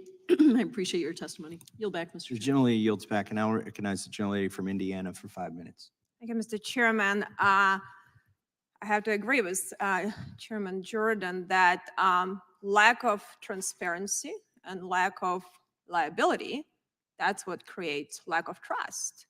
And this pandemic was really, unfortunately, a terrible example where on top of it, it was politicized. We politicized people's lives. And that is very dangerous. And vaccine was used as a political football. And I have a question for you, Mr. Siri. Do we have other medications or anything else exempt that have immunity that exempt from liability? Do we have, what other things are exempt that we put in our body from liability? I'm not aware of any other consumer product that has the liability protection that vaccines are provided. You can sue drug manufacturers for drugs. That's why drugs come off the market all the time. That's why every consumer product in this room and that you experience every day is safer. It's because those companies face economic harm. They have to pay if they injure people. And that's how the system was set up. Our system of law toward law supposed to not regulations that have selective enforcement. Yes. Whoever gives the bigger contribution might not be enforced, or not actually government bureaucrats, who a lot of them have no idea even what's going on in the real world, supposed to actually enforce that we don't harm consumers. We go through torts. We have create here immunity, and on top of it, we actually defend in this company. Is that correct, my understanding? Yes, unfortunately for vaccines, it's the only product I'm aware of where it is the government with DOJ attorneys defend the company, the product, against the consumers claiming injury in the Vaccine Injury Compensation Program. I heard earlier somebody say that the VICP, the Vaccine Injury Compensation Program, errs on the side of compensation. We have 15 folks that are firm that practice in that program. I can assure you that is not the case. And to your point about providing immunity protection, leading up to 1986, there were only 3 routine vaccines in the United States totaling 7 injections. That's it. That's on the CDC schedule. 3 routine, 7 total injections. There are currently, by the way, 19 vaccines on the CDC schedule, totaling 84 injections if you count COVID vaccine now given annually. With that said, leading up to 86, the amount of liability from those 3 products, which were DTP, OPV, and MMR, were so great that every manufacturer went out of business or stopped making them. So there's only one manufacturer left. Congress decided, instead of forcing what companies always have to do, make a better, safer product. Instead, it passed the National Childhood Vaccine Injury Act that said you can keep selling your product even though it causes harm. You don't need to make a better and safer product. But the original sin wasn't just that. It was that it also gave them immunity for any product going forward. And I pointed out, I think, the differential I think that has caused in how clinical trials are conducted, how regulatory agencies treat these products. They really view themselves as partners with manufacturers. If I go to be in business, I would like to have that type of immunity and protection next business I have. That's pretty convenient. It's probably cheaper to lobby Congress than actually defend lawsuits. But Dr. Krause, you've been involved in this approval. Considering knowing this lack of liability, how the processes are adjusted at the FDA process to reflect, and it seems like it should be more scrutiny and much more accountability and responsibility the government should have. So the FDA doesn't interface directly with the PrEP Act or the Vaccine Injury Compensation Program. And yet, I think it is clear that the vaccines that induce the passage of the Vaccine Injury Compensation Program needed this kind of protection. There were lawsuits, and yet these are vaccines that were safe and effective and were viewed as, and still are viewed as, a public good. And these are among the vaccines that Dr. Pavia says. But you, as knowing, you were looking and reviewing some vaccines, including during the pandemic, right? You're a doctor, you were reviewing some of them and, and seeing what is good, what is bad for these approvals, right? Emergency approvals, even in the COVID vaccine in this case. Did you adjust your processes based on understanding there is blanket immunity? Do you do something differently, or do you take that in So consideration? when the FDA reviews these vaccines, there's a statutory standard that the vaccines have to meet of safety and efficacy. And that standard is different under an EUA as it is under a BLA. And yet the FDA has to show that these vaccines meet that standard. And that's the standard then that vaccines that are eligible But if for the something Vaccine goes Injury wrong and Compensation Act- companies, was anything done differently during the COVID-19 pandemic, and was it since done differently? And if something goes wrong, there is any accountability? If they didn't provide information, what is the accountability really for the companies? Well, obviously, the PrEP Act provided the companies with a shield from this kind of accountability. And yet the FDA still had the authority to look at the data, make sure that the fact sheets and the So package generally, inserts what were the correct. processes you do not really adjusted to reflect the really pure lack of accountability internally? Or do they need to change processes? Do you believe the process is good for vaccine approval, what you have right now, considering there is no liability? So the process does account for that, but you don't change the process for that because that's been the situation for such a long time. But the process is intended to be very rigorous, which does account for that. But it was not followed, as I understand, as well, right? When we had this COVID-19 vaccines, is that correct? So certain aspects of the process were not followed, although those did not influence the safety or the efficacy of the vaccines that eventually were authorized or approved. And there certainly was, as has been pointed out here, at least a strong impression of political interference, as has been pointed out by members of this committee under all administrations. And so to me, the question is, how can we future-proof the process and reduce the likelihood that there will be political interference and put the FDA in a stronger position to resist that? All right. Thank the gentlelady from Indiana, and I recognize the gentlelady from Pennsylvania now for 5 minutes. Thank you, Mr. Chairman, and I'd like to thank our witnesses for joining us here today. I wish without a whole lot of confidence that your testimony here would advance the cause of public health, and that's because, as so often has occurred in this 118th Congress, our colleagues have weaponized Congress and the entire legislative process to spread conspiracy theories and lies in support of their electoral ambitions and those of the former president. To be clear, vaccines work. The COVID-19 vaccine works. The development of the vaccine was one of the greatest medical discoveries in history. There's a reason nobody in this room has died of polio or measles or smallpox or any number of other previously deadly and now rare diseases. Polio alone used to paralyze tens of thousands of children annually. It's impacted at least 2 members of Congress. But Jonas Salk became an American hero after inventing the polio vaccine. And I have to applaud the Rotary organizations in my district, across the country, and around the world who've played such an important role in nearly eradicating that disease. We've certainly seen similar campaigns all but eliminate measles and other deadly childhood diseases, or at least until the spread of conspiracy theories and disinformation about vaccines allowed those deadly diseases to reemerge. I find it extremely disappointing that our colleagues are willing to abandon this history of progress in order to promote a political agenda. Questioning vaccine efficacy and encouraging people to avoid vaccination is not just dangerous, it's deeply disrespectful to the millions of people for whom vaccines have saved them from death or a lifetime of immense pain. In the face of a global pandemic, COVID-19 vaccine and boosters increased immunity, saved millions of lives. We should be celebrating American commitment and ingenuity that allowed the rapid development and distribution of the vaccine.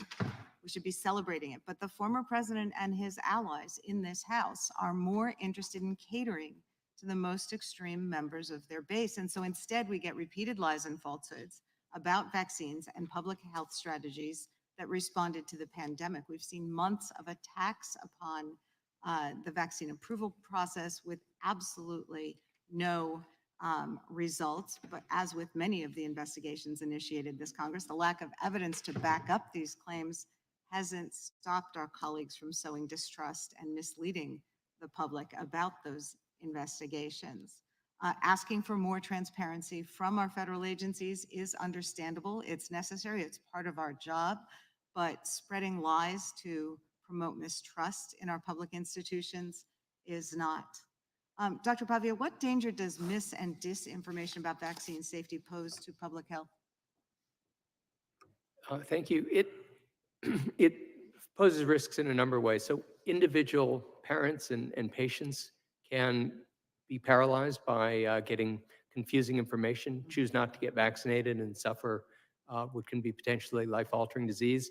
But more importantly, by people getting infected, people who are unable to be vaccinated can be put at risk. So when measles hits a classroom because somebody chooses not to be vaccinated, a child who's being treated for cancer, a baby who's too young to be immunized can get measles and can suffer from it. One of our witnesses posed the rhetorical question, why has trust in vaccines been lost? And the chairman of this committee just said that he believes one of the biggest reasons for vaccine hesitancy is politics. And I find doesn't often happen, but I must agree with him about that.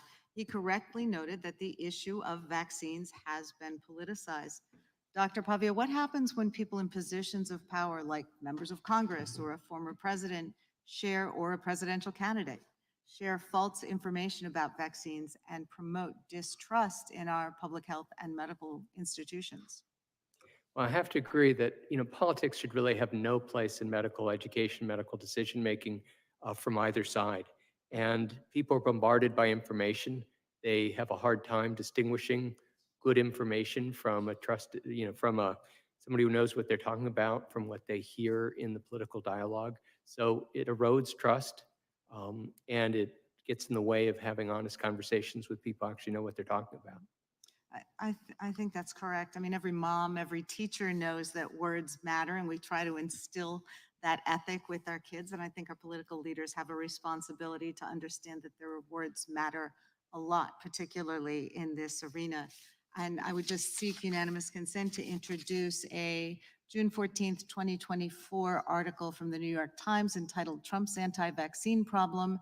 The anti-vax sentiment coursing through his diehards shows how Trump takes his cues from his base." Without objection. Thank you. I yield back. I now recognize the gentlelady from Wyoming for 5 minutes. You know, I think one of the things that shocked me as we worked our way through this pandemic from a couple of years ago was the level of disinformation that was coming from our political leaders in our medical community and the pharmaceutical companies. The blanket and blatant violations of our constitutional rights was absolutely off the charts. The government tyranny was something that we'd never seen before.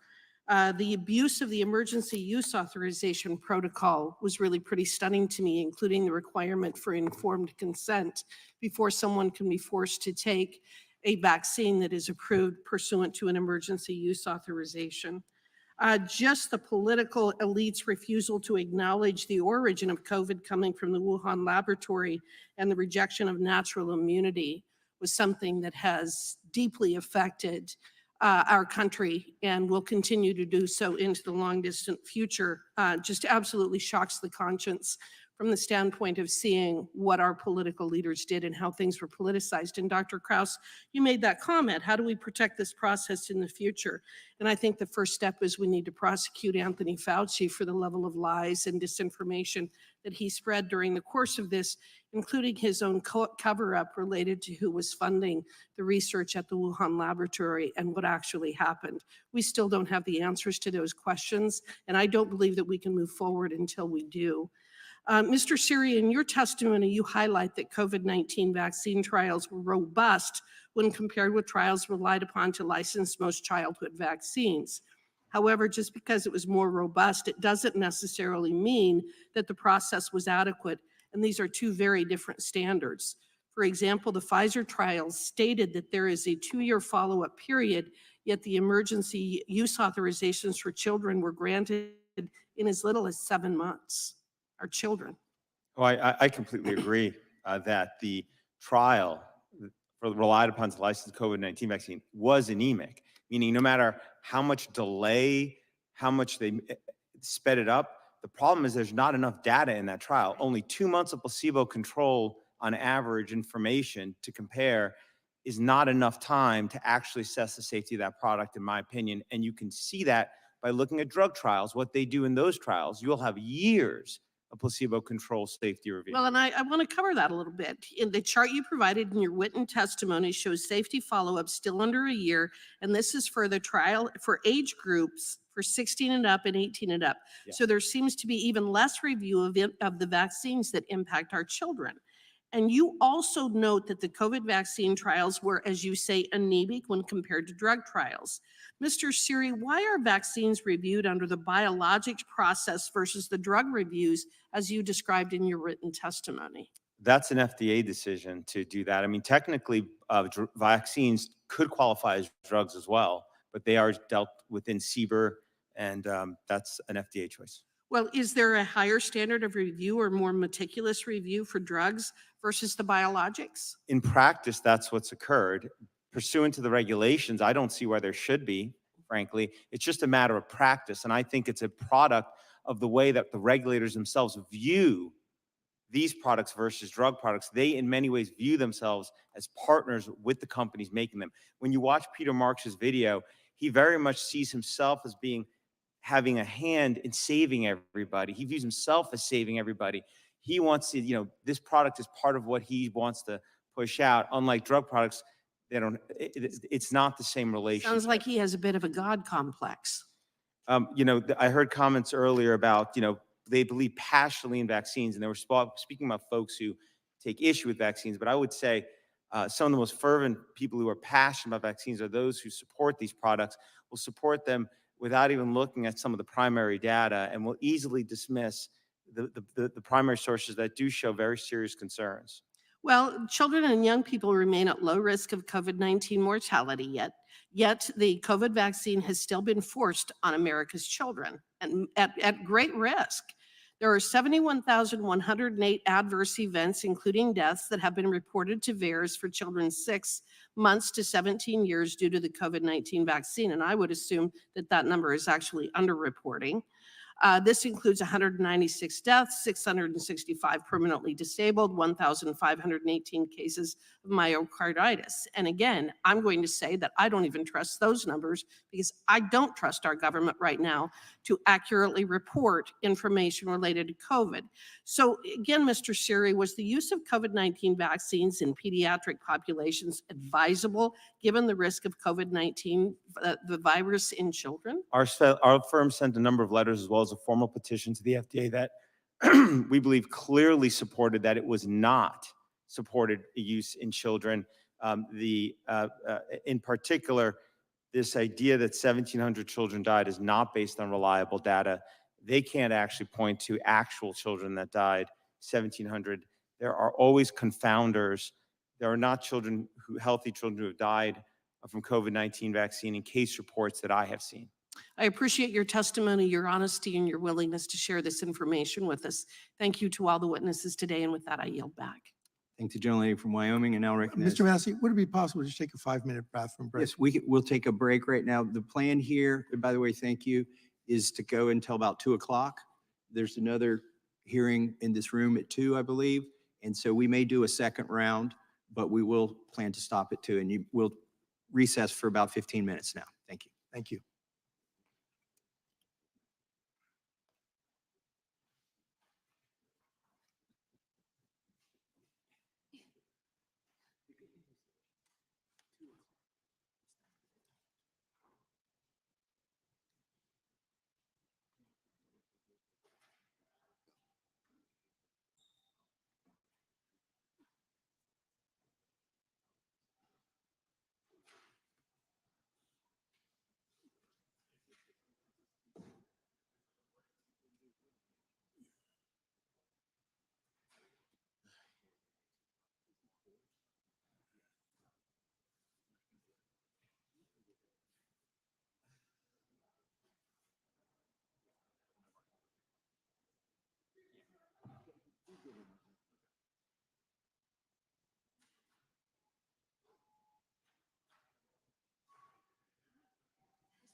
Committee will now resume. I recognize the ranking member. Thank you, Mr. Chairman. I'd like to have unanimous consent to introduce these articles into the record. Can you describe them briefly? Commonwealth Fund 2022 two-year COVID vaccines prevent millions of deaths. Second one, Trump Warp Speed, President Trump Operation Warp Speed Vaccine Summit. Number 3, concerned doctors' letters. Number 4, New York Times FDA stood up to the president. Number 5, Hoytner claims that 2021 claims that millions of people have died from COVID vaccine are unfounded. Number 6, HRSA, how vaccine misinformation made the COVID-19 death toll worse. AP, number 8, AP large measles outbreak. AP News. Number 9, Mayo Clinic debunking COVID-19 risks. Number 10, the youngest victims of a natural calamity and the people they left behind. Number 11, health officials, 2 Kentucky children reported dead from flu and COVID-19. Number 12, 3 Louisiana children died of COVID-19 over the last week. This is dated February 22nd, 2022. And then the last one, child COVID deaths more than doubled in Florida as kids return to classroom. Without objection. Now recognize the gentlelady from Georgia for 5 minutes. Thank you, Chairman, and thank you to the ranking member and for our witness testimony today. Thank you so much. Thank you for taking the time to be here and to make this hearing possible today. My hope as we gathered here today was that we would have a good faith discussion on how we can use the lessons that we learned from COVID-19 to improve our pandemic preparedness and strengthen our public health system. But I worry that today's conversation does not help and it only hurts this goal. A goal that I hope that we all share to boost pandemic resilience, prevent unnecessary loss of life, and protect the most vulnerable people in our communities. I am a 2-time breast cancer survivor, and I myself underwent life-saving treatments to be with you today. And one of the side effects of these common and necessary cancer treatments like chemotherapy, surgery, and radiation therapy is a suppressed immune system. When your immune system is suppressed and weakened, your body cannot fight off infections like it normally can. This makes you particularly vulnerable to infectious diseases and puts you at greater risk for disease complications and actually for hospitalization. For cancer patients and millions in this country who are immune impaired, like organism transplant recipients, organ transplants, people with autoimmune disorders and chronic diseases, infants, toddlers, and the elderly, vaccines are a critical safeguard that protects against preventative and unnecessary complications that can endanger lives. Prevention is the best medicine, and I think we can all agree with that. And the health of our communities and the strength of our public health system are tightly bound to preventative services like vaccines. We've seen this over and over again. Thanks to vaccines, we eradicated smallpox, nearly eliminated polio, and warded off the devastating impacts of diseases like measles and whooping cough. We've seen it firsthand. 4 years ago, our nation faced uncertain times, fighting a destructive and novel threat that we did not have the resources to combat. Thanks to the Biden administration's leadership, we implemented the largest vaccine rollout in history, which saved lives and kept patients out of the hospital. The administration of these vaccines helped ensure the health and safety of our communities so that we could reopen our businesses, jumpstart the economy, and get our kids back to school. As we consider the future of disease prevention and preparedness, it is critical to listen to the facts, pay attention to the science, avoid the spread of misinformation, and prioritize health over politics. The fact is, vaccines are safe, they're reliable, and effective. They immunize the healthy and they help protect the most vulnerable. When my colleagues sit there on the dais and purposely sow mistrust in life-saving measures, Measures backed by scientists and medical experts, our constituents are the ones who pay the price. Dr. Pavia, before the break, we were told, and I quote, that no children have died from COVID, end quote. Now we have the pieces of articles that have been admitted to the record. Can you respond to that statement for the American public so that we may avoid the spread of even more misinformation? Thank you for that question. It's a deliberate misinformation. The CDC receives reports from states based on the medical examiner's review. The medical examiners determined that these deaths were more likely than not due to COVID. So that number of 1,700 is actually 1,696, if you look on their website, is reasonably accurate as a minimum. We know that just for MIS-C, which is a complication which children suffer about a month out, that there were about 7,000 documented cases and 179 deaths due to MIS-C. So children did die. 1,700 may not be much compared to 1.1 million adults, but how many children can die and it's an acceptable number? Thank you so much for clarifying that for the American public, and thank you for the work that you continue to do. And I yield back. Generally yields back. I now recognize the gentleman from Wisconsin for 5 minutes. Thank you, Mr. Chairman. I mean, I think my conclusion here today is that the damage that's been done to public health is going to take maybe generations to be repaired.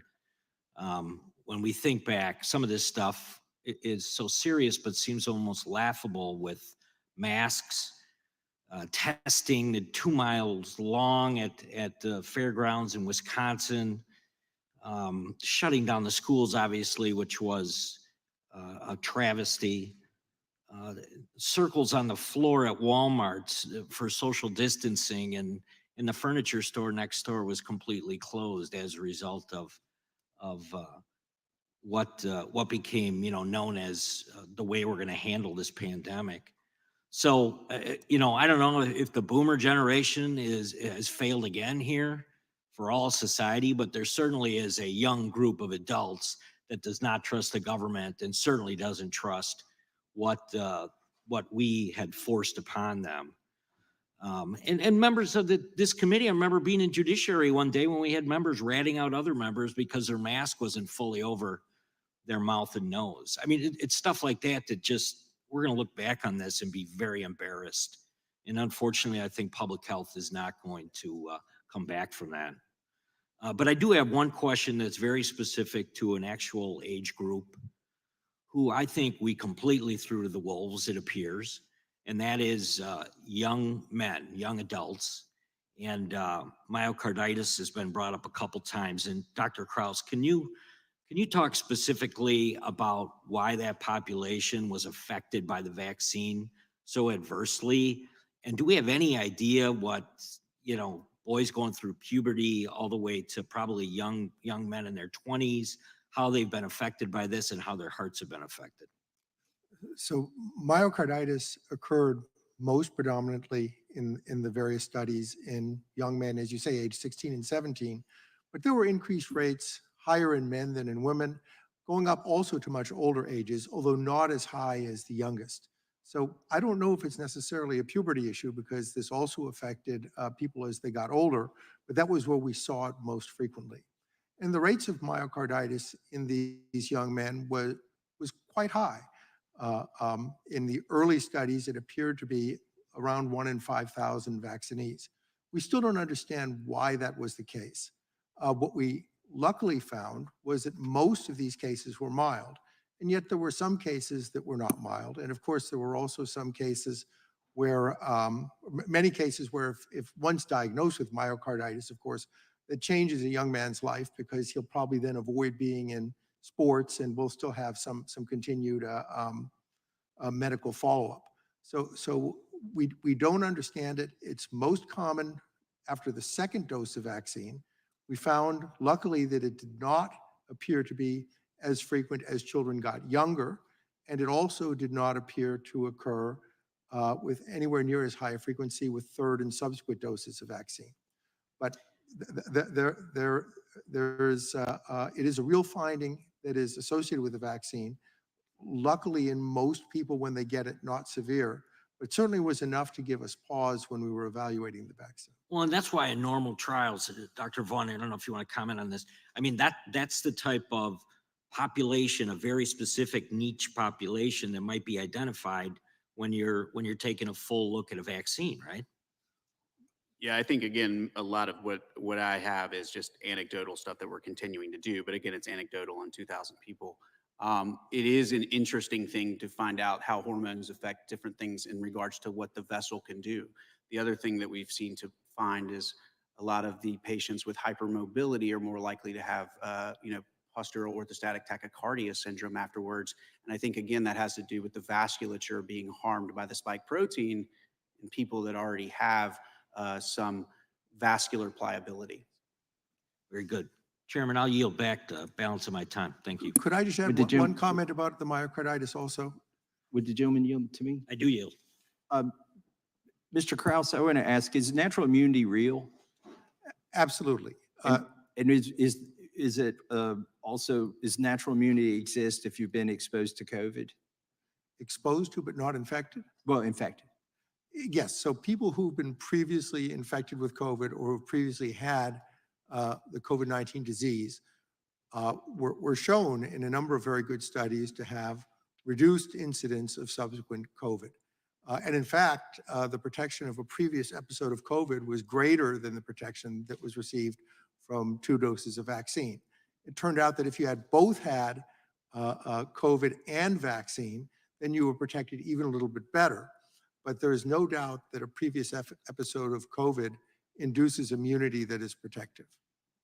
So it's not some conspiracy? No, it's not a conspiracy. I think this is an example of where the government denies this, and we even have members on this dais who deny it. And that's what reduces trust, I think, when there's a known fact of 200 years. And it's being denied in the context of a new disease, but it's actually applicable in the new disease. That's another thing that breaks. Thank you, Mr. Chairman. Dr. Kraus, I got a question for you. A couple days ago, President Trump made the following statement. And on day one, I will sign a new executive order to cut federal funding for any school pushing critical race theory. And I will not give 1 penny to any school that has a vaccine mandate or a mask mandate. Had you heard that quote, Dr. Kraus? I hadn't, but Okay. I hear it now. Fair enough. I was kind of curious about it, your testimony. I'll come back to that statement in a minute, but one of the things you said, I overheard you when I was walking through the ante room. So if I misheard it a little bit, please correct me.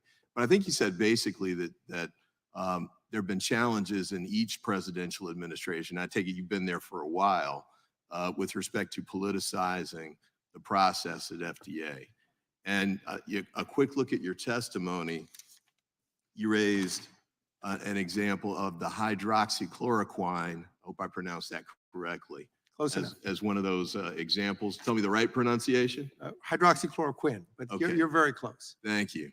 And that was made on March 28, 2022. It says the authorization on March 28, 2022 asserted. It should have been 2020. Did I make? I'm a sorry, mistake? 2020. I apologize. Okay, all right.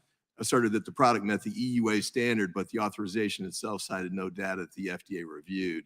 There was never any evidence credible to an experienced regulators to support the effectiveness of it in COVID. And so that's a statement you made in your testimony, I Right. believe? Yes. Okay. And that, by the way, is one of the reasons why I think that the way in which these EUAs are reported needs to be improved. That if the FDA is going to issue an EUA in the future, it needs to provide that kind of information in the EUA documentation. It needs to show why it is that the EUA criteria were met, but also then put this in context by showing what it would take in order to bring that product up to a licensure level, which then would allow the public to understand it. All right, I'll come to that in just a second, but I think you had a second example as well. And the point you were making was that both of these examples undermine public trust in the FDA because of the questions that were raised based on the Sure. conclusions that were reached. All right, and then the standards, the issue or the approach you suggested to correct the politicization of it was to, and I'll quote it, I would suggest the senior leader should only overrule the technical review team's scientific judgment if a panel of outside experts, perhaps from the relevant advisory committee, supports the senior leader's position. So this goes to the issue of when the team has put together a proposal, the senior leader overrules that, and currently the senior leader's decision stands, I take it? That's exactly right. It's a position where the senior leader's scientific judgment can, in one fell swoop, overrule the scientific decision or recommendation of an entire highly qualified review team that has looked at the question on its scientific and All right. technical merits. And that's not just an example that popped up from the most recent administration. This is based on your experience over the years at the FDA. That's correct, yes. Okay. And then you also mentioned too, I'm skipping a little bit, but you raise the concern that flexibility in the EUA standard and lack of transparency regarding its application create opportunities for political interference, right? Correct, yes. Okay, then later you say, and I guess maybe this because a pandemic is an emergency situation. In a pandemic, it is essential for there to be flexibility to allow availability of life-saving products, even if they do not meet the standard for licensure. So I want to give you a chance to guide me through. Thank you so much for that question, there. Mr. Ivy. So what we found in the pandemic was that the criteria that were used to license, no, rather to even authorize the initial vaccines in December of 2020 were very rigorous. And the public deserved that those vaccines be looked at using very rigorous criteria. And that's why the public had confidence in the vaccines then. And this was true whether people were Republicans or Democrats. The trouble is that there also were other times when the EUA was used, for example, the hydroxychloroquine that you mentioned, when in fact the standard was much, much lower. And yet if the public says this is an EUA and that's an EUA, they don't understand the difference. Right. And that's why I'm advocating that although you can't take and shouldn't take the EUA away, one does need to provide a better explanation of what an individual EUA actually means. Okay, great. And then one last question. I apologize for running over, but back to the original quote that I read you from former President Trump about essentially eliminating funding for vaccines for schools. Is that something you would support? So I think that some children do get vaccines in schools and they can't get them elsewhere. And so I think that schools are an important part of the vaccine delivery system, and I would not eliminate funding for that. Thank you, Mr. Chairman. I yield back. I thank you, Mr. Ivy. I yield to the gentleman from North Dakota.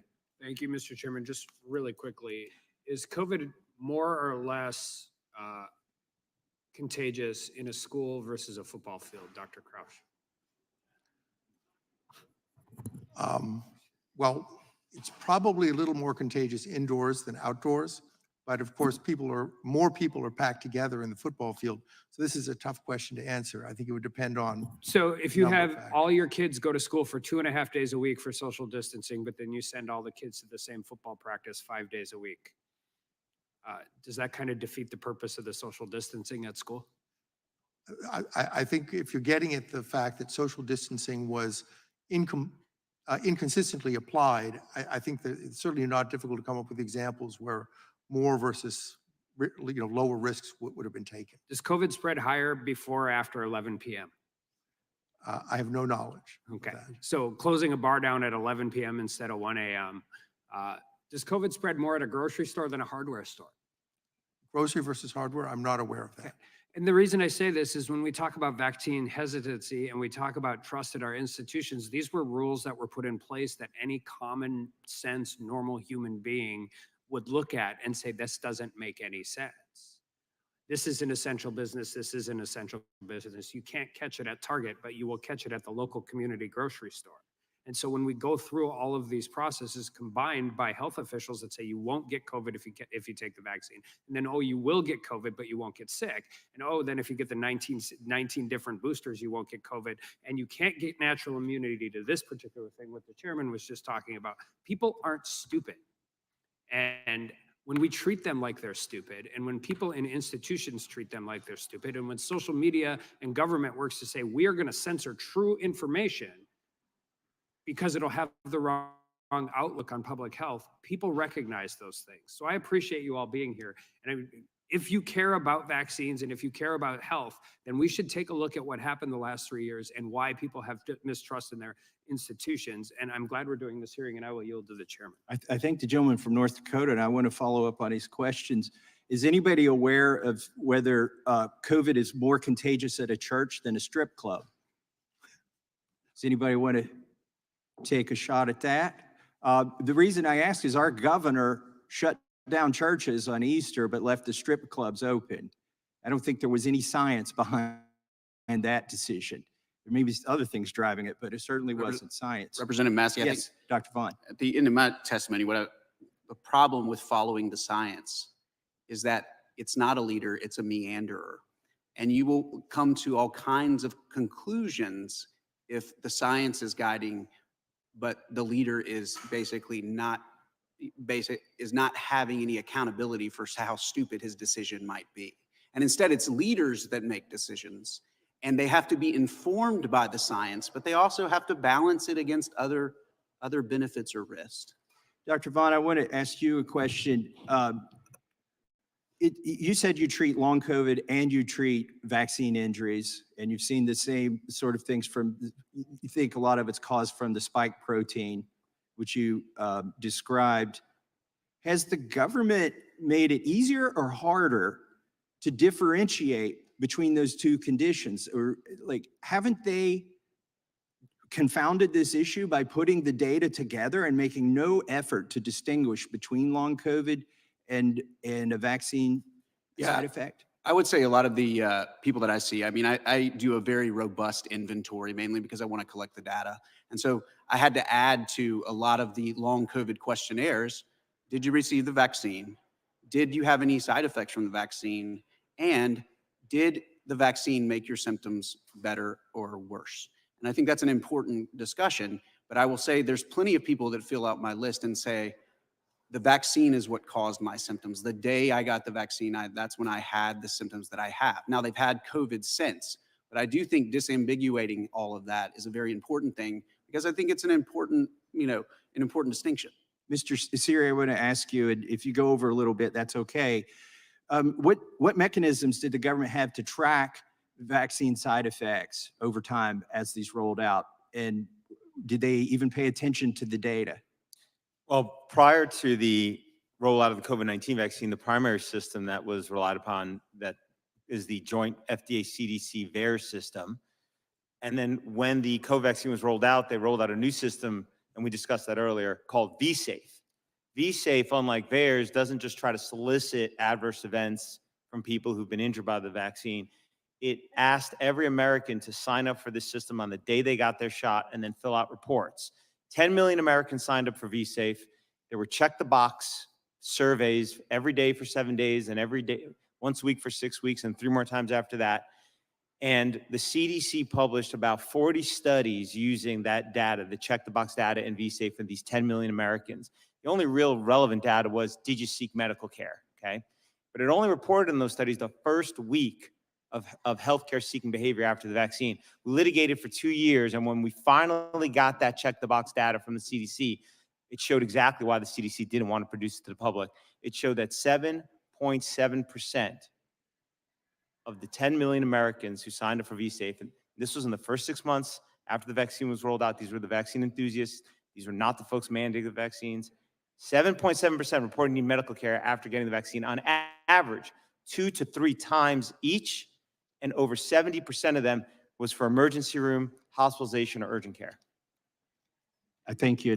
I thank the gentleman from North Dakota. The time has expired, and I yield to the gentle lady from Vermont. Thank you, Mr. Chair. 5 minutes. Thank you. Thank you all for being here. Appreciate your time. one of the things that I think is important about getting to the heart of in this hearing is getting some clarity on some basic facts. And I know that there's been some implication here in this hearing that the vaccine was rushed, it was not tested well enough, it was irresponsible, it was dangerous, all kinds of dangers implied in that. And I just want to go through a couple things, Dr. Pavia, to make sure that I understand it. So COVID-19 virus was a new virus, but it had similar traits to other viruses. Is that correct? There are seasonal coronaviruses which cause mild disease, and then we dealt with SARS-1 and MERS, yes. Okay. And so scientists had studied other coronaviruses for about 50 years prior to COVID-19. Is that correct? That's correct. And that scientists already knew that the spike protein could be targeted by a vaccine. That was knowledge that we had before the warp speed initiative. Is that correct? After SARS-1, the very lethal disease that occurred in, I think, 97 occurred, there was a lot of concern that we could see another coronavirus pandemic, and the NIH funded a lot of research on potential vaccines and treatments. So is it true that there was over a decade of mRNA vaccine research before COVID-19 that scientists could build upon? I don't remember the exact number of years, but there was a long track record of work on mRNA vaccines.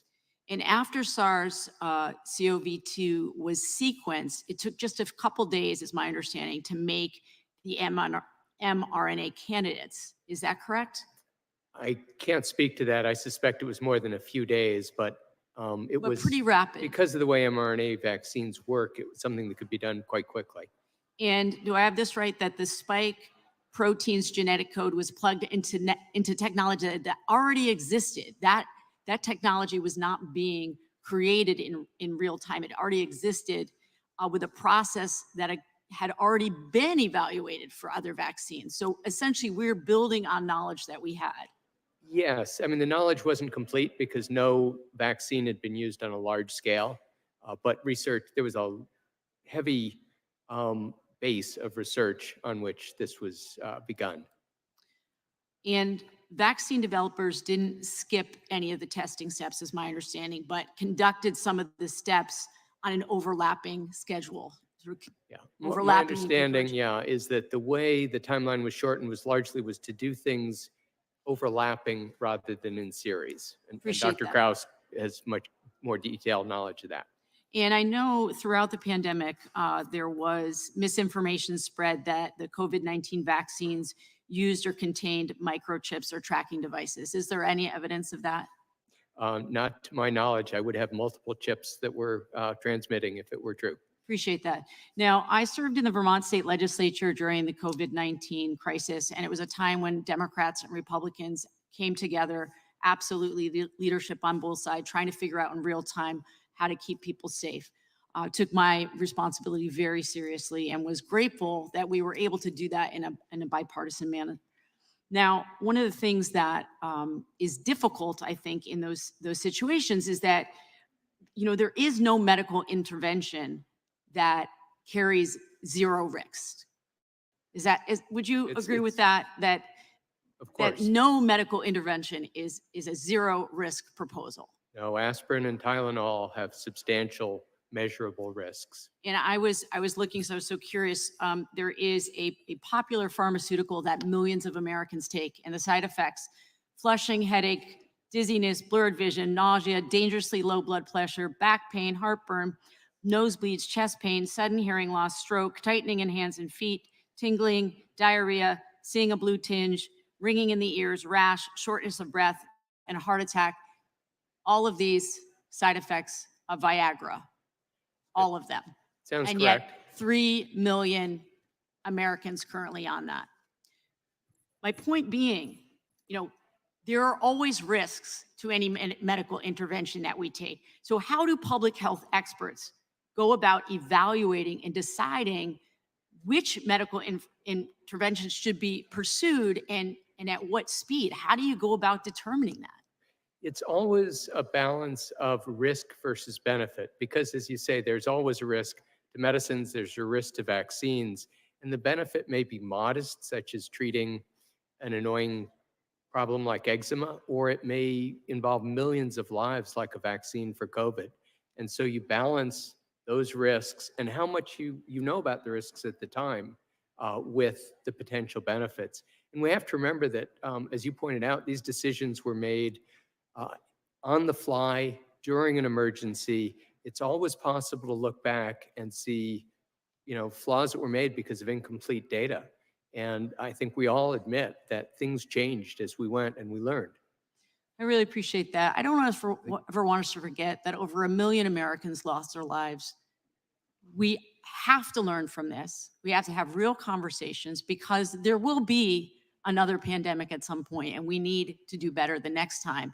But I really encourage all of us to be grounded in fact. Thank you, Dr. Pavia. I really appreciate it. Thank you. The gentlelady yields back. It's my understanding that Dr. Vaughn has a plane to catch. So after I yield 5 minutes to the gentleman from Virginia, you may excuse yourself, Dr. Vaughn, and we appreciate your attendance. Thank you, sir. Yeah. And with that, I recognize the gentleman from Virginia for 5 minutes.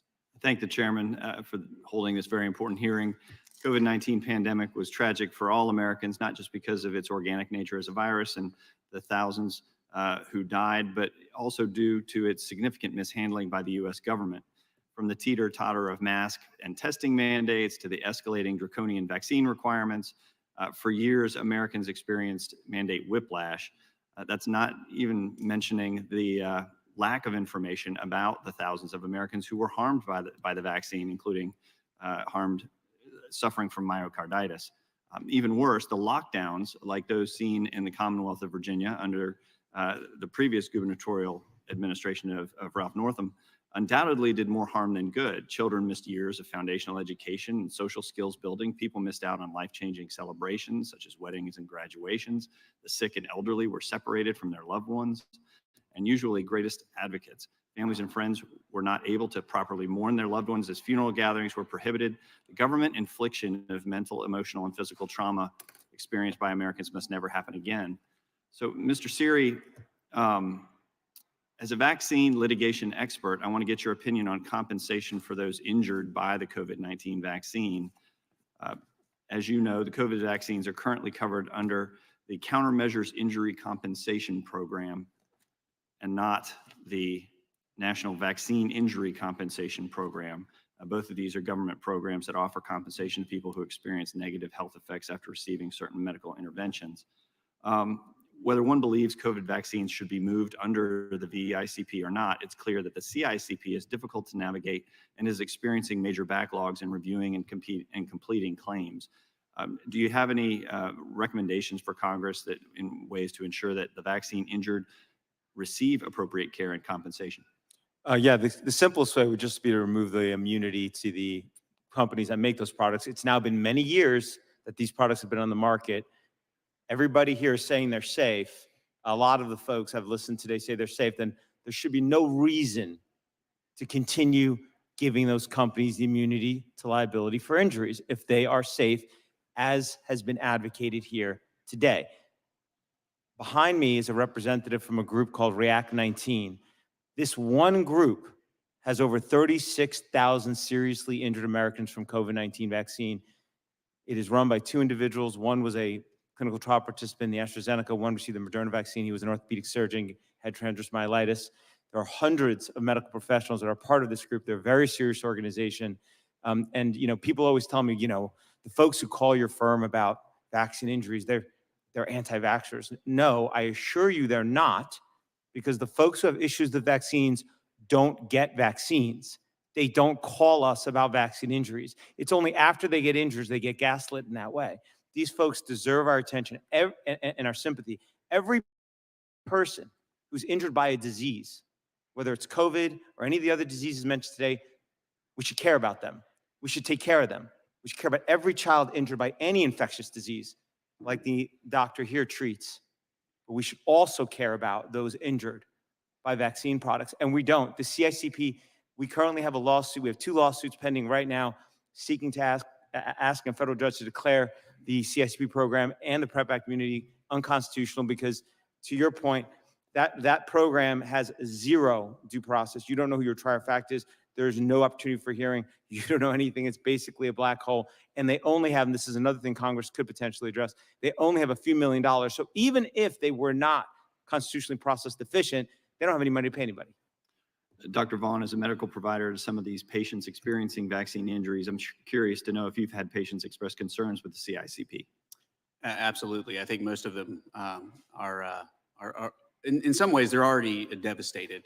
And then to have no help and then find out that even the help that was set up in the 80s is not even what they can access is quite surprising to them. Have you had any experience with helping patients to navigate the CICP? And can you elaborate on your experiences as a doctor helping these patients? Mainly, it's just getting the documentation of what I see as well as the lab abnormalities and just basically filling out and fooling up what actually went on so they have a legitimate case. Do you think the fact that the COVID vaccines are under the CICP fueled or contributed to vaccine hesitancy during the pandemic? Honestly, don't think anybody knew. Okay. Mr. Siri? Absolutely. I think that the government needs to get out of the business of vaccines. There's a lot of discussion here about aspirin, Tylenol, and Viagra. You know what the difference is? Those aren't mandated by the government. Those aren't told, the government doesn't tell you they're safe. They tell you to get it. And by doing that, what the government has done is they've put now their credibility on the line. And if those products cause an issue, what do they have to do? You understand. Thank you. Thank you. Yield back. Thank the gentleman from Virginia. I recognize the gentleman from New Jersey for 5 minutes. Thank you, Chairman. Thank you for having this hearing. It's a good hearing, and I wish I was here for part of it in the beginning. I wish I could have been here for all that. I had another committee hearing where we were doing a markup. Before I start, though, Mr. Siri, I want to say you're exactly right. I was just going to say the same thing. You choose to take Viagra. You choose to take an aspirin. You choose to take a Tylenol. And you can read the bottle and find out what the risks and the benefits are. I've been in the healthcare profession for many years. I was a practicing dentist till I got here in Congress. By the way, dentistry made a lot more sense than Congress does sometimes. And as somebody who cared, I care about this issue a lot. So I thank you for bringing that up. I wanted to touch down on the ongoing impact that persistent shutdowns and forced vaccinations have had on our two most important populations, active duty military and particularly our children under 5 years old. Shutdowns forcing students not to be in school has had a disastrous impact. The studies show it on their educational levels. Some studies show that American children are as much as 1.5 years behind on topics such as math and reading. Our Americans have to compete with the world 1.5 years behind. Test scores in the areas are significantly lower, with other studies showing average scores as much as 20% lower in grades 3 through 8. Going even younger, social isolation and lack of typical early childhood interactions due to pandemic shutdowns have led to developmental delays. And you know it, you hear about it if you get out there and talk to the professionals. Children born during the pandemic, when compared to those scientifically that were born before the pandemic, have been found to have noticeably lower scores in language, motor skills, and cognitive abilities because of what government did to them. The long-term effects to get these children back on track are going to require a comprehensive and all-out effort from our government for years to come. God help us. I hope we do it. I hope we do it better and have a better track record than we've had sometimes in the past. And you know what frustrates me the most about this? We knew that children had a strong immune response, young children, to COVID-19. We knew that children were not dying from COVID-19. We knew they had a lower risk profile. We knew that, and we locked them away from school and their friends anyway. They will have a much more detrimental impact on these kids than anything COVID could have ever done to them. And there is no greater responsibility for a society. There is no greater American responsibility than to take care of our children, our young people.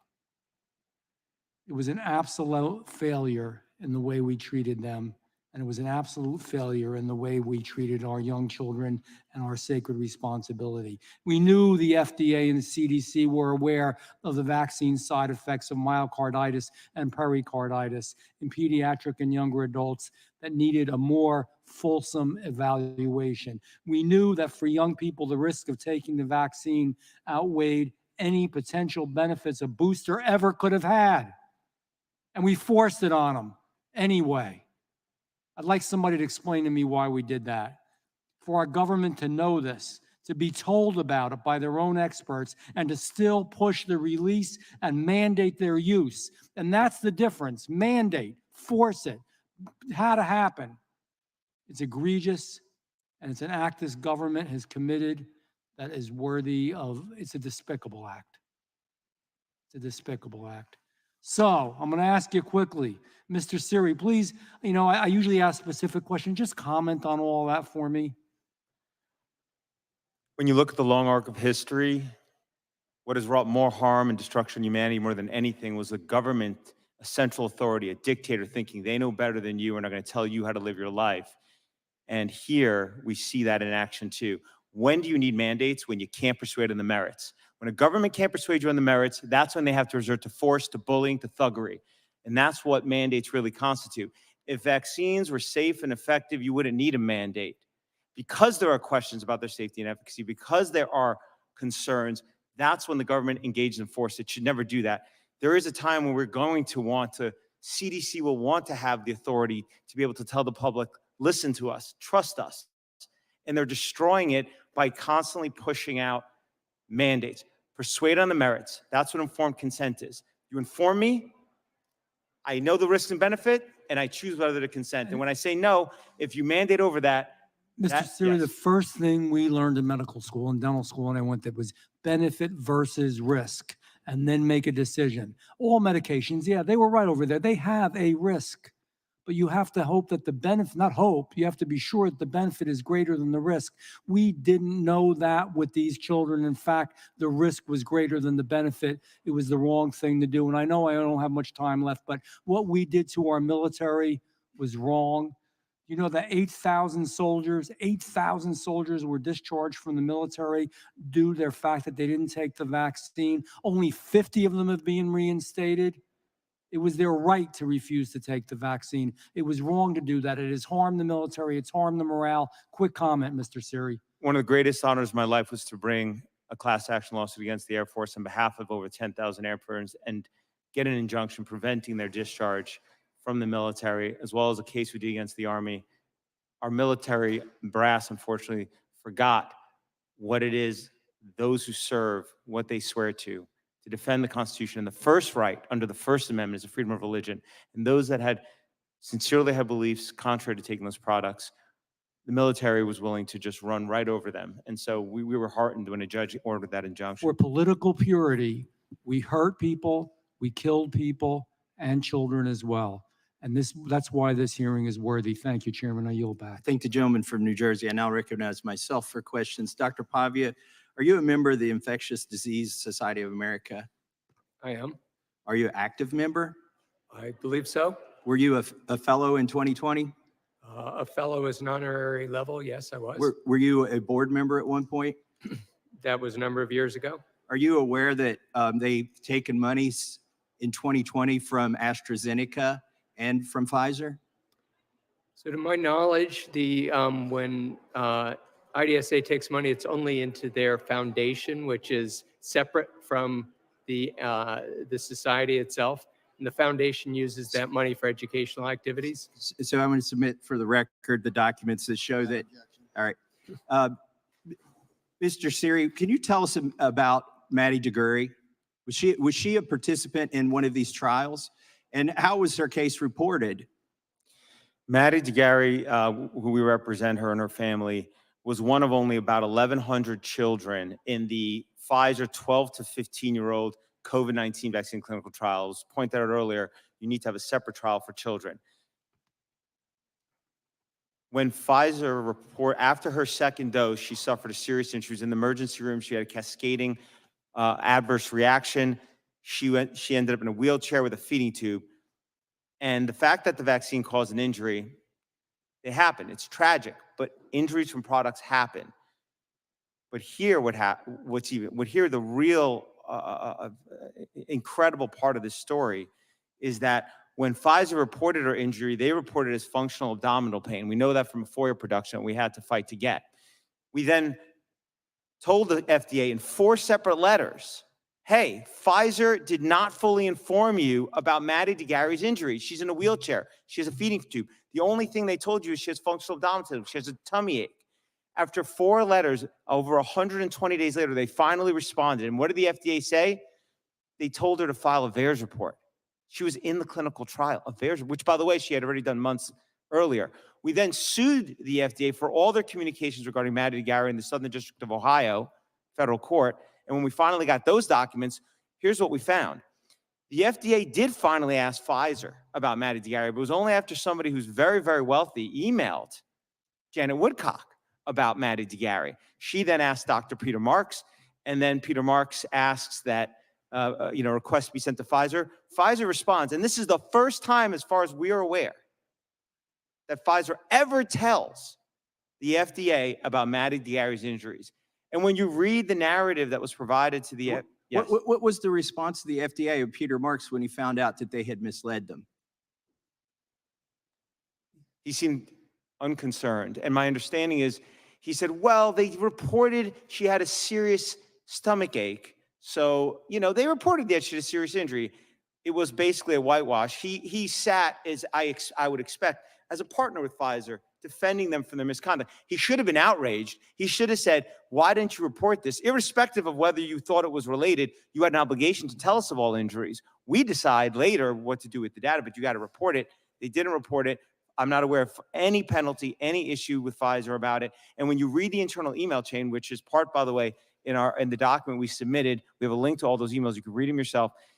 Pfizer's paid principal investigator says he doesn't, quote, feel, that's what he writes, that the vaccine caused the issue. And it appears that Mark's just accepted Whether the vaccine caused the issue or not, can you throw somebody out of a trial and not say what happened to them?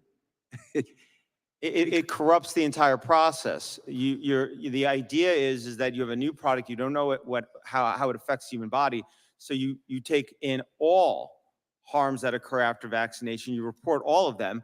The causality assessment happens afterwards, potentially, but you bring them all in, and it should, as I pointed out earlier, be a statistical comparison.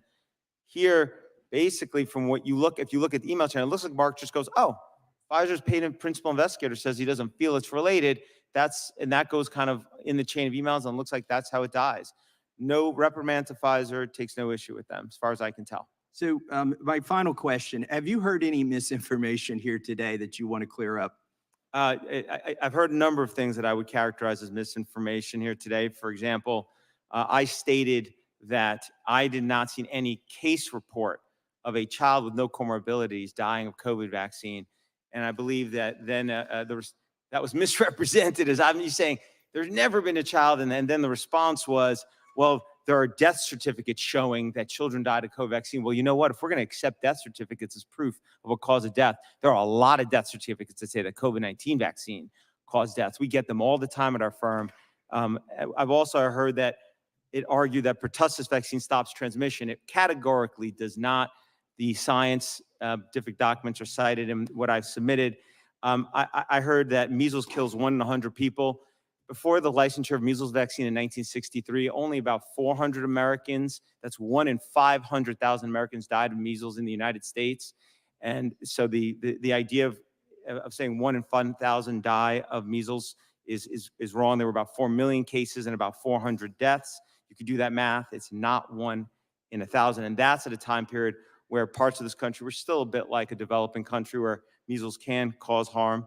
I heard that a lot of talk about how vaccines apparently potentially saved, appears to be insinuating millions of lives in America from vaccines, where the reality is in the few years prior to the licensure of virtually all the vaccines that are currently used by children, there were a dozen to a few hundred deaths in America from those vaccines. If you add from the vaccines or the... No, sorry, I'm sorry, from the disease itself. For most of those, there was only a dozen or a few hundred. The characterization that there were millions is, I mean, if you added them all up, the deaths the year before each vaccine on the current CDC schedule, putting flu shot aside, was highly contested. You're lucky if you get to 10,000 deaths. Now, every death's a tragedy, but a lot of those happened back 50, 60, 70 years before there was even acute care. It's a total mischaracterization. When you overstate the benefits, that's a danger too. That's misinformation, but nobody seems to want to accept that part of the equation. Understating the risk certainly is. A lot of misinformation about transmission. Look, most schools required for school don't stop transmission. Not me saying that. That's what the CDC literature says. The inactivated polio vaccine used in the United States since year 2000 does not stop transmission. CDC's own words. The pertussis vaccine doesn't stop transmission. The tetanus vaccine, the meningococcal, it's all cited in the document I provided. I heard discussion by the Let's wrap up here. I'm sorry, I got a long list. I'll stop there. I'm sorry. All right, we're going to close today's hearing unless the ranking member has a UC. Mr. Chairman, I just wanted to ask, we went over a couple of minutes. Can we Yeah, give sure. Dr. Pavia a couple of minutes to address any misstatements he may have heard today? Thank you, Mr. Correa. So I think I heard the implication that we mandated vaccine for children. To my knowledge, there was no group of people outside of the military. Nobody under 18 was mandated to get the vaccine. Many mistakes were made with school closure policies. I'd be the first to talk about that, and we've published on ways to keep schools open safely. You know, Mr. Siri's a skilled litigator. He's a better arguer, and he's more eloquent than I am.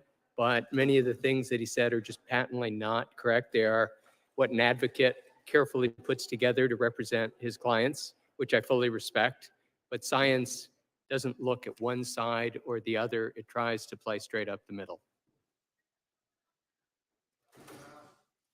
1 minute. Correct the record. There's no doubt that vaccines cause side effects. And a lot of people got COVID vaccines. And of course, when you give these vaccines to an entire population, many things happen to those populations, and it's hard to know which of these things are due to the vaccine and which are not. The vaccine safety system is actually a lot more complicated than what Mr. Siri said. It's not just a question of VAERS and other systems for collecting anecdotal reports, but what happens then is once those anecdotal reports come in, if it looks like there might be something that's happening, this is looked at in more detail in large databases that allow for a controlled look at what happened in people who received vaccine and didn't receive vaccine. And it's indeed these kinds of databases that allow us to find a side effect like myocarditis, which is much rarer than the vaccine safety system would have been able to pick up before. And so the vaccine safety system is robust. It does find things, but it's going to take time to figure out for all of these things, which of these side effects are due to the vaccine and which aren't. And in the end, it still comes down to benefit and risk. And I would argue that there was very strong benefit with at least the primary series of the COVID vaccines, and for many people of the boosters, especially in the elderly and the immunocompromised. One can argue about the benefit of some of the COVID vaccines in some people, and including some of the additional boosters, but overall, the work that was done to bring the COVID vaccine to the American public was in fact life-saving. Dr. Krause, did you take a booster? I did not. Okay, Mr. Siri, you were addressed. I want to give you 5 seconds to respond. 5 seconds. There are absolutely mandates for children. I know because we got an injunction against the San Diego School District for requiring the COVID vaccine, as well as all the school districts of California. And then in terms of the post-licensure safety systems, yes, there's the vaccine safety data link. There are other ones, and we address those in the document that we provided Congress. Those have serious issues as well, and I'll stand on my papers. Thank you. That concludes today's hearing. We thank the witnesses for appearing before the committee today. Without objection, all members have 5 legislative days to submit additional written questions for the witnesses or additional materials for the record. Without objection, hearing is adjourned.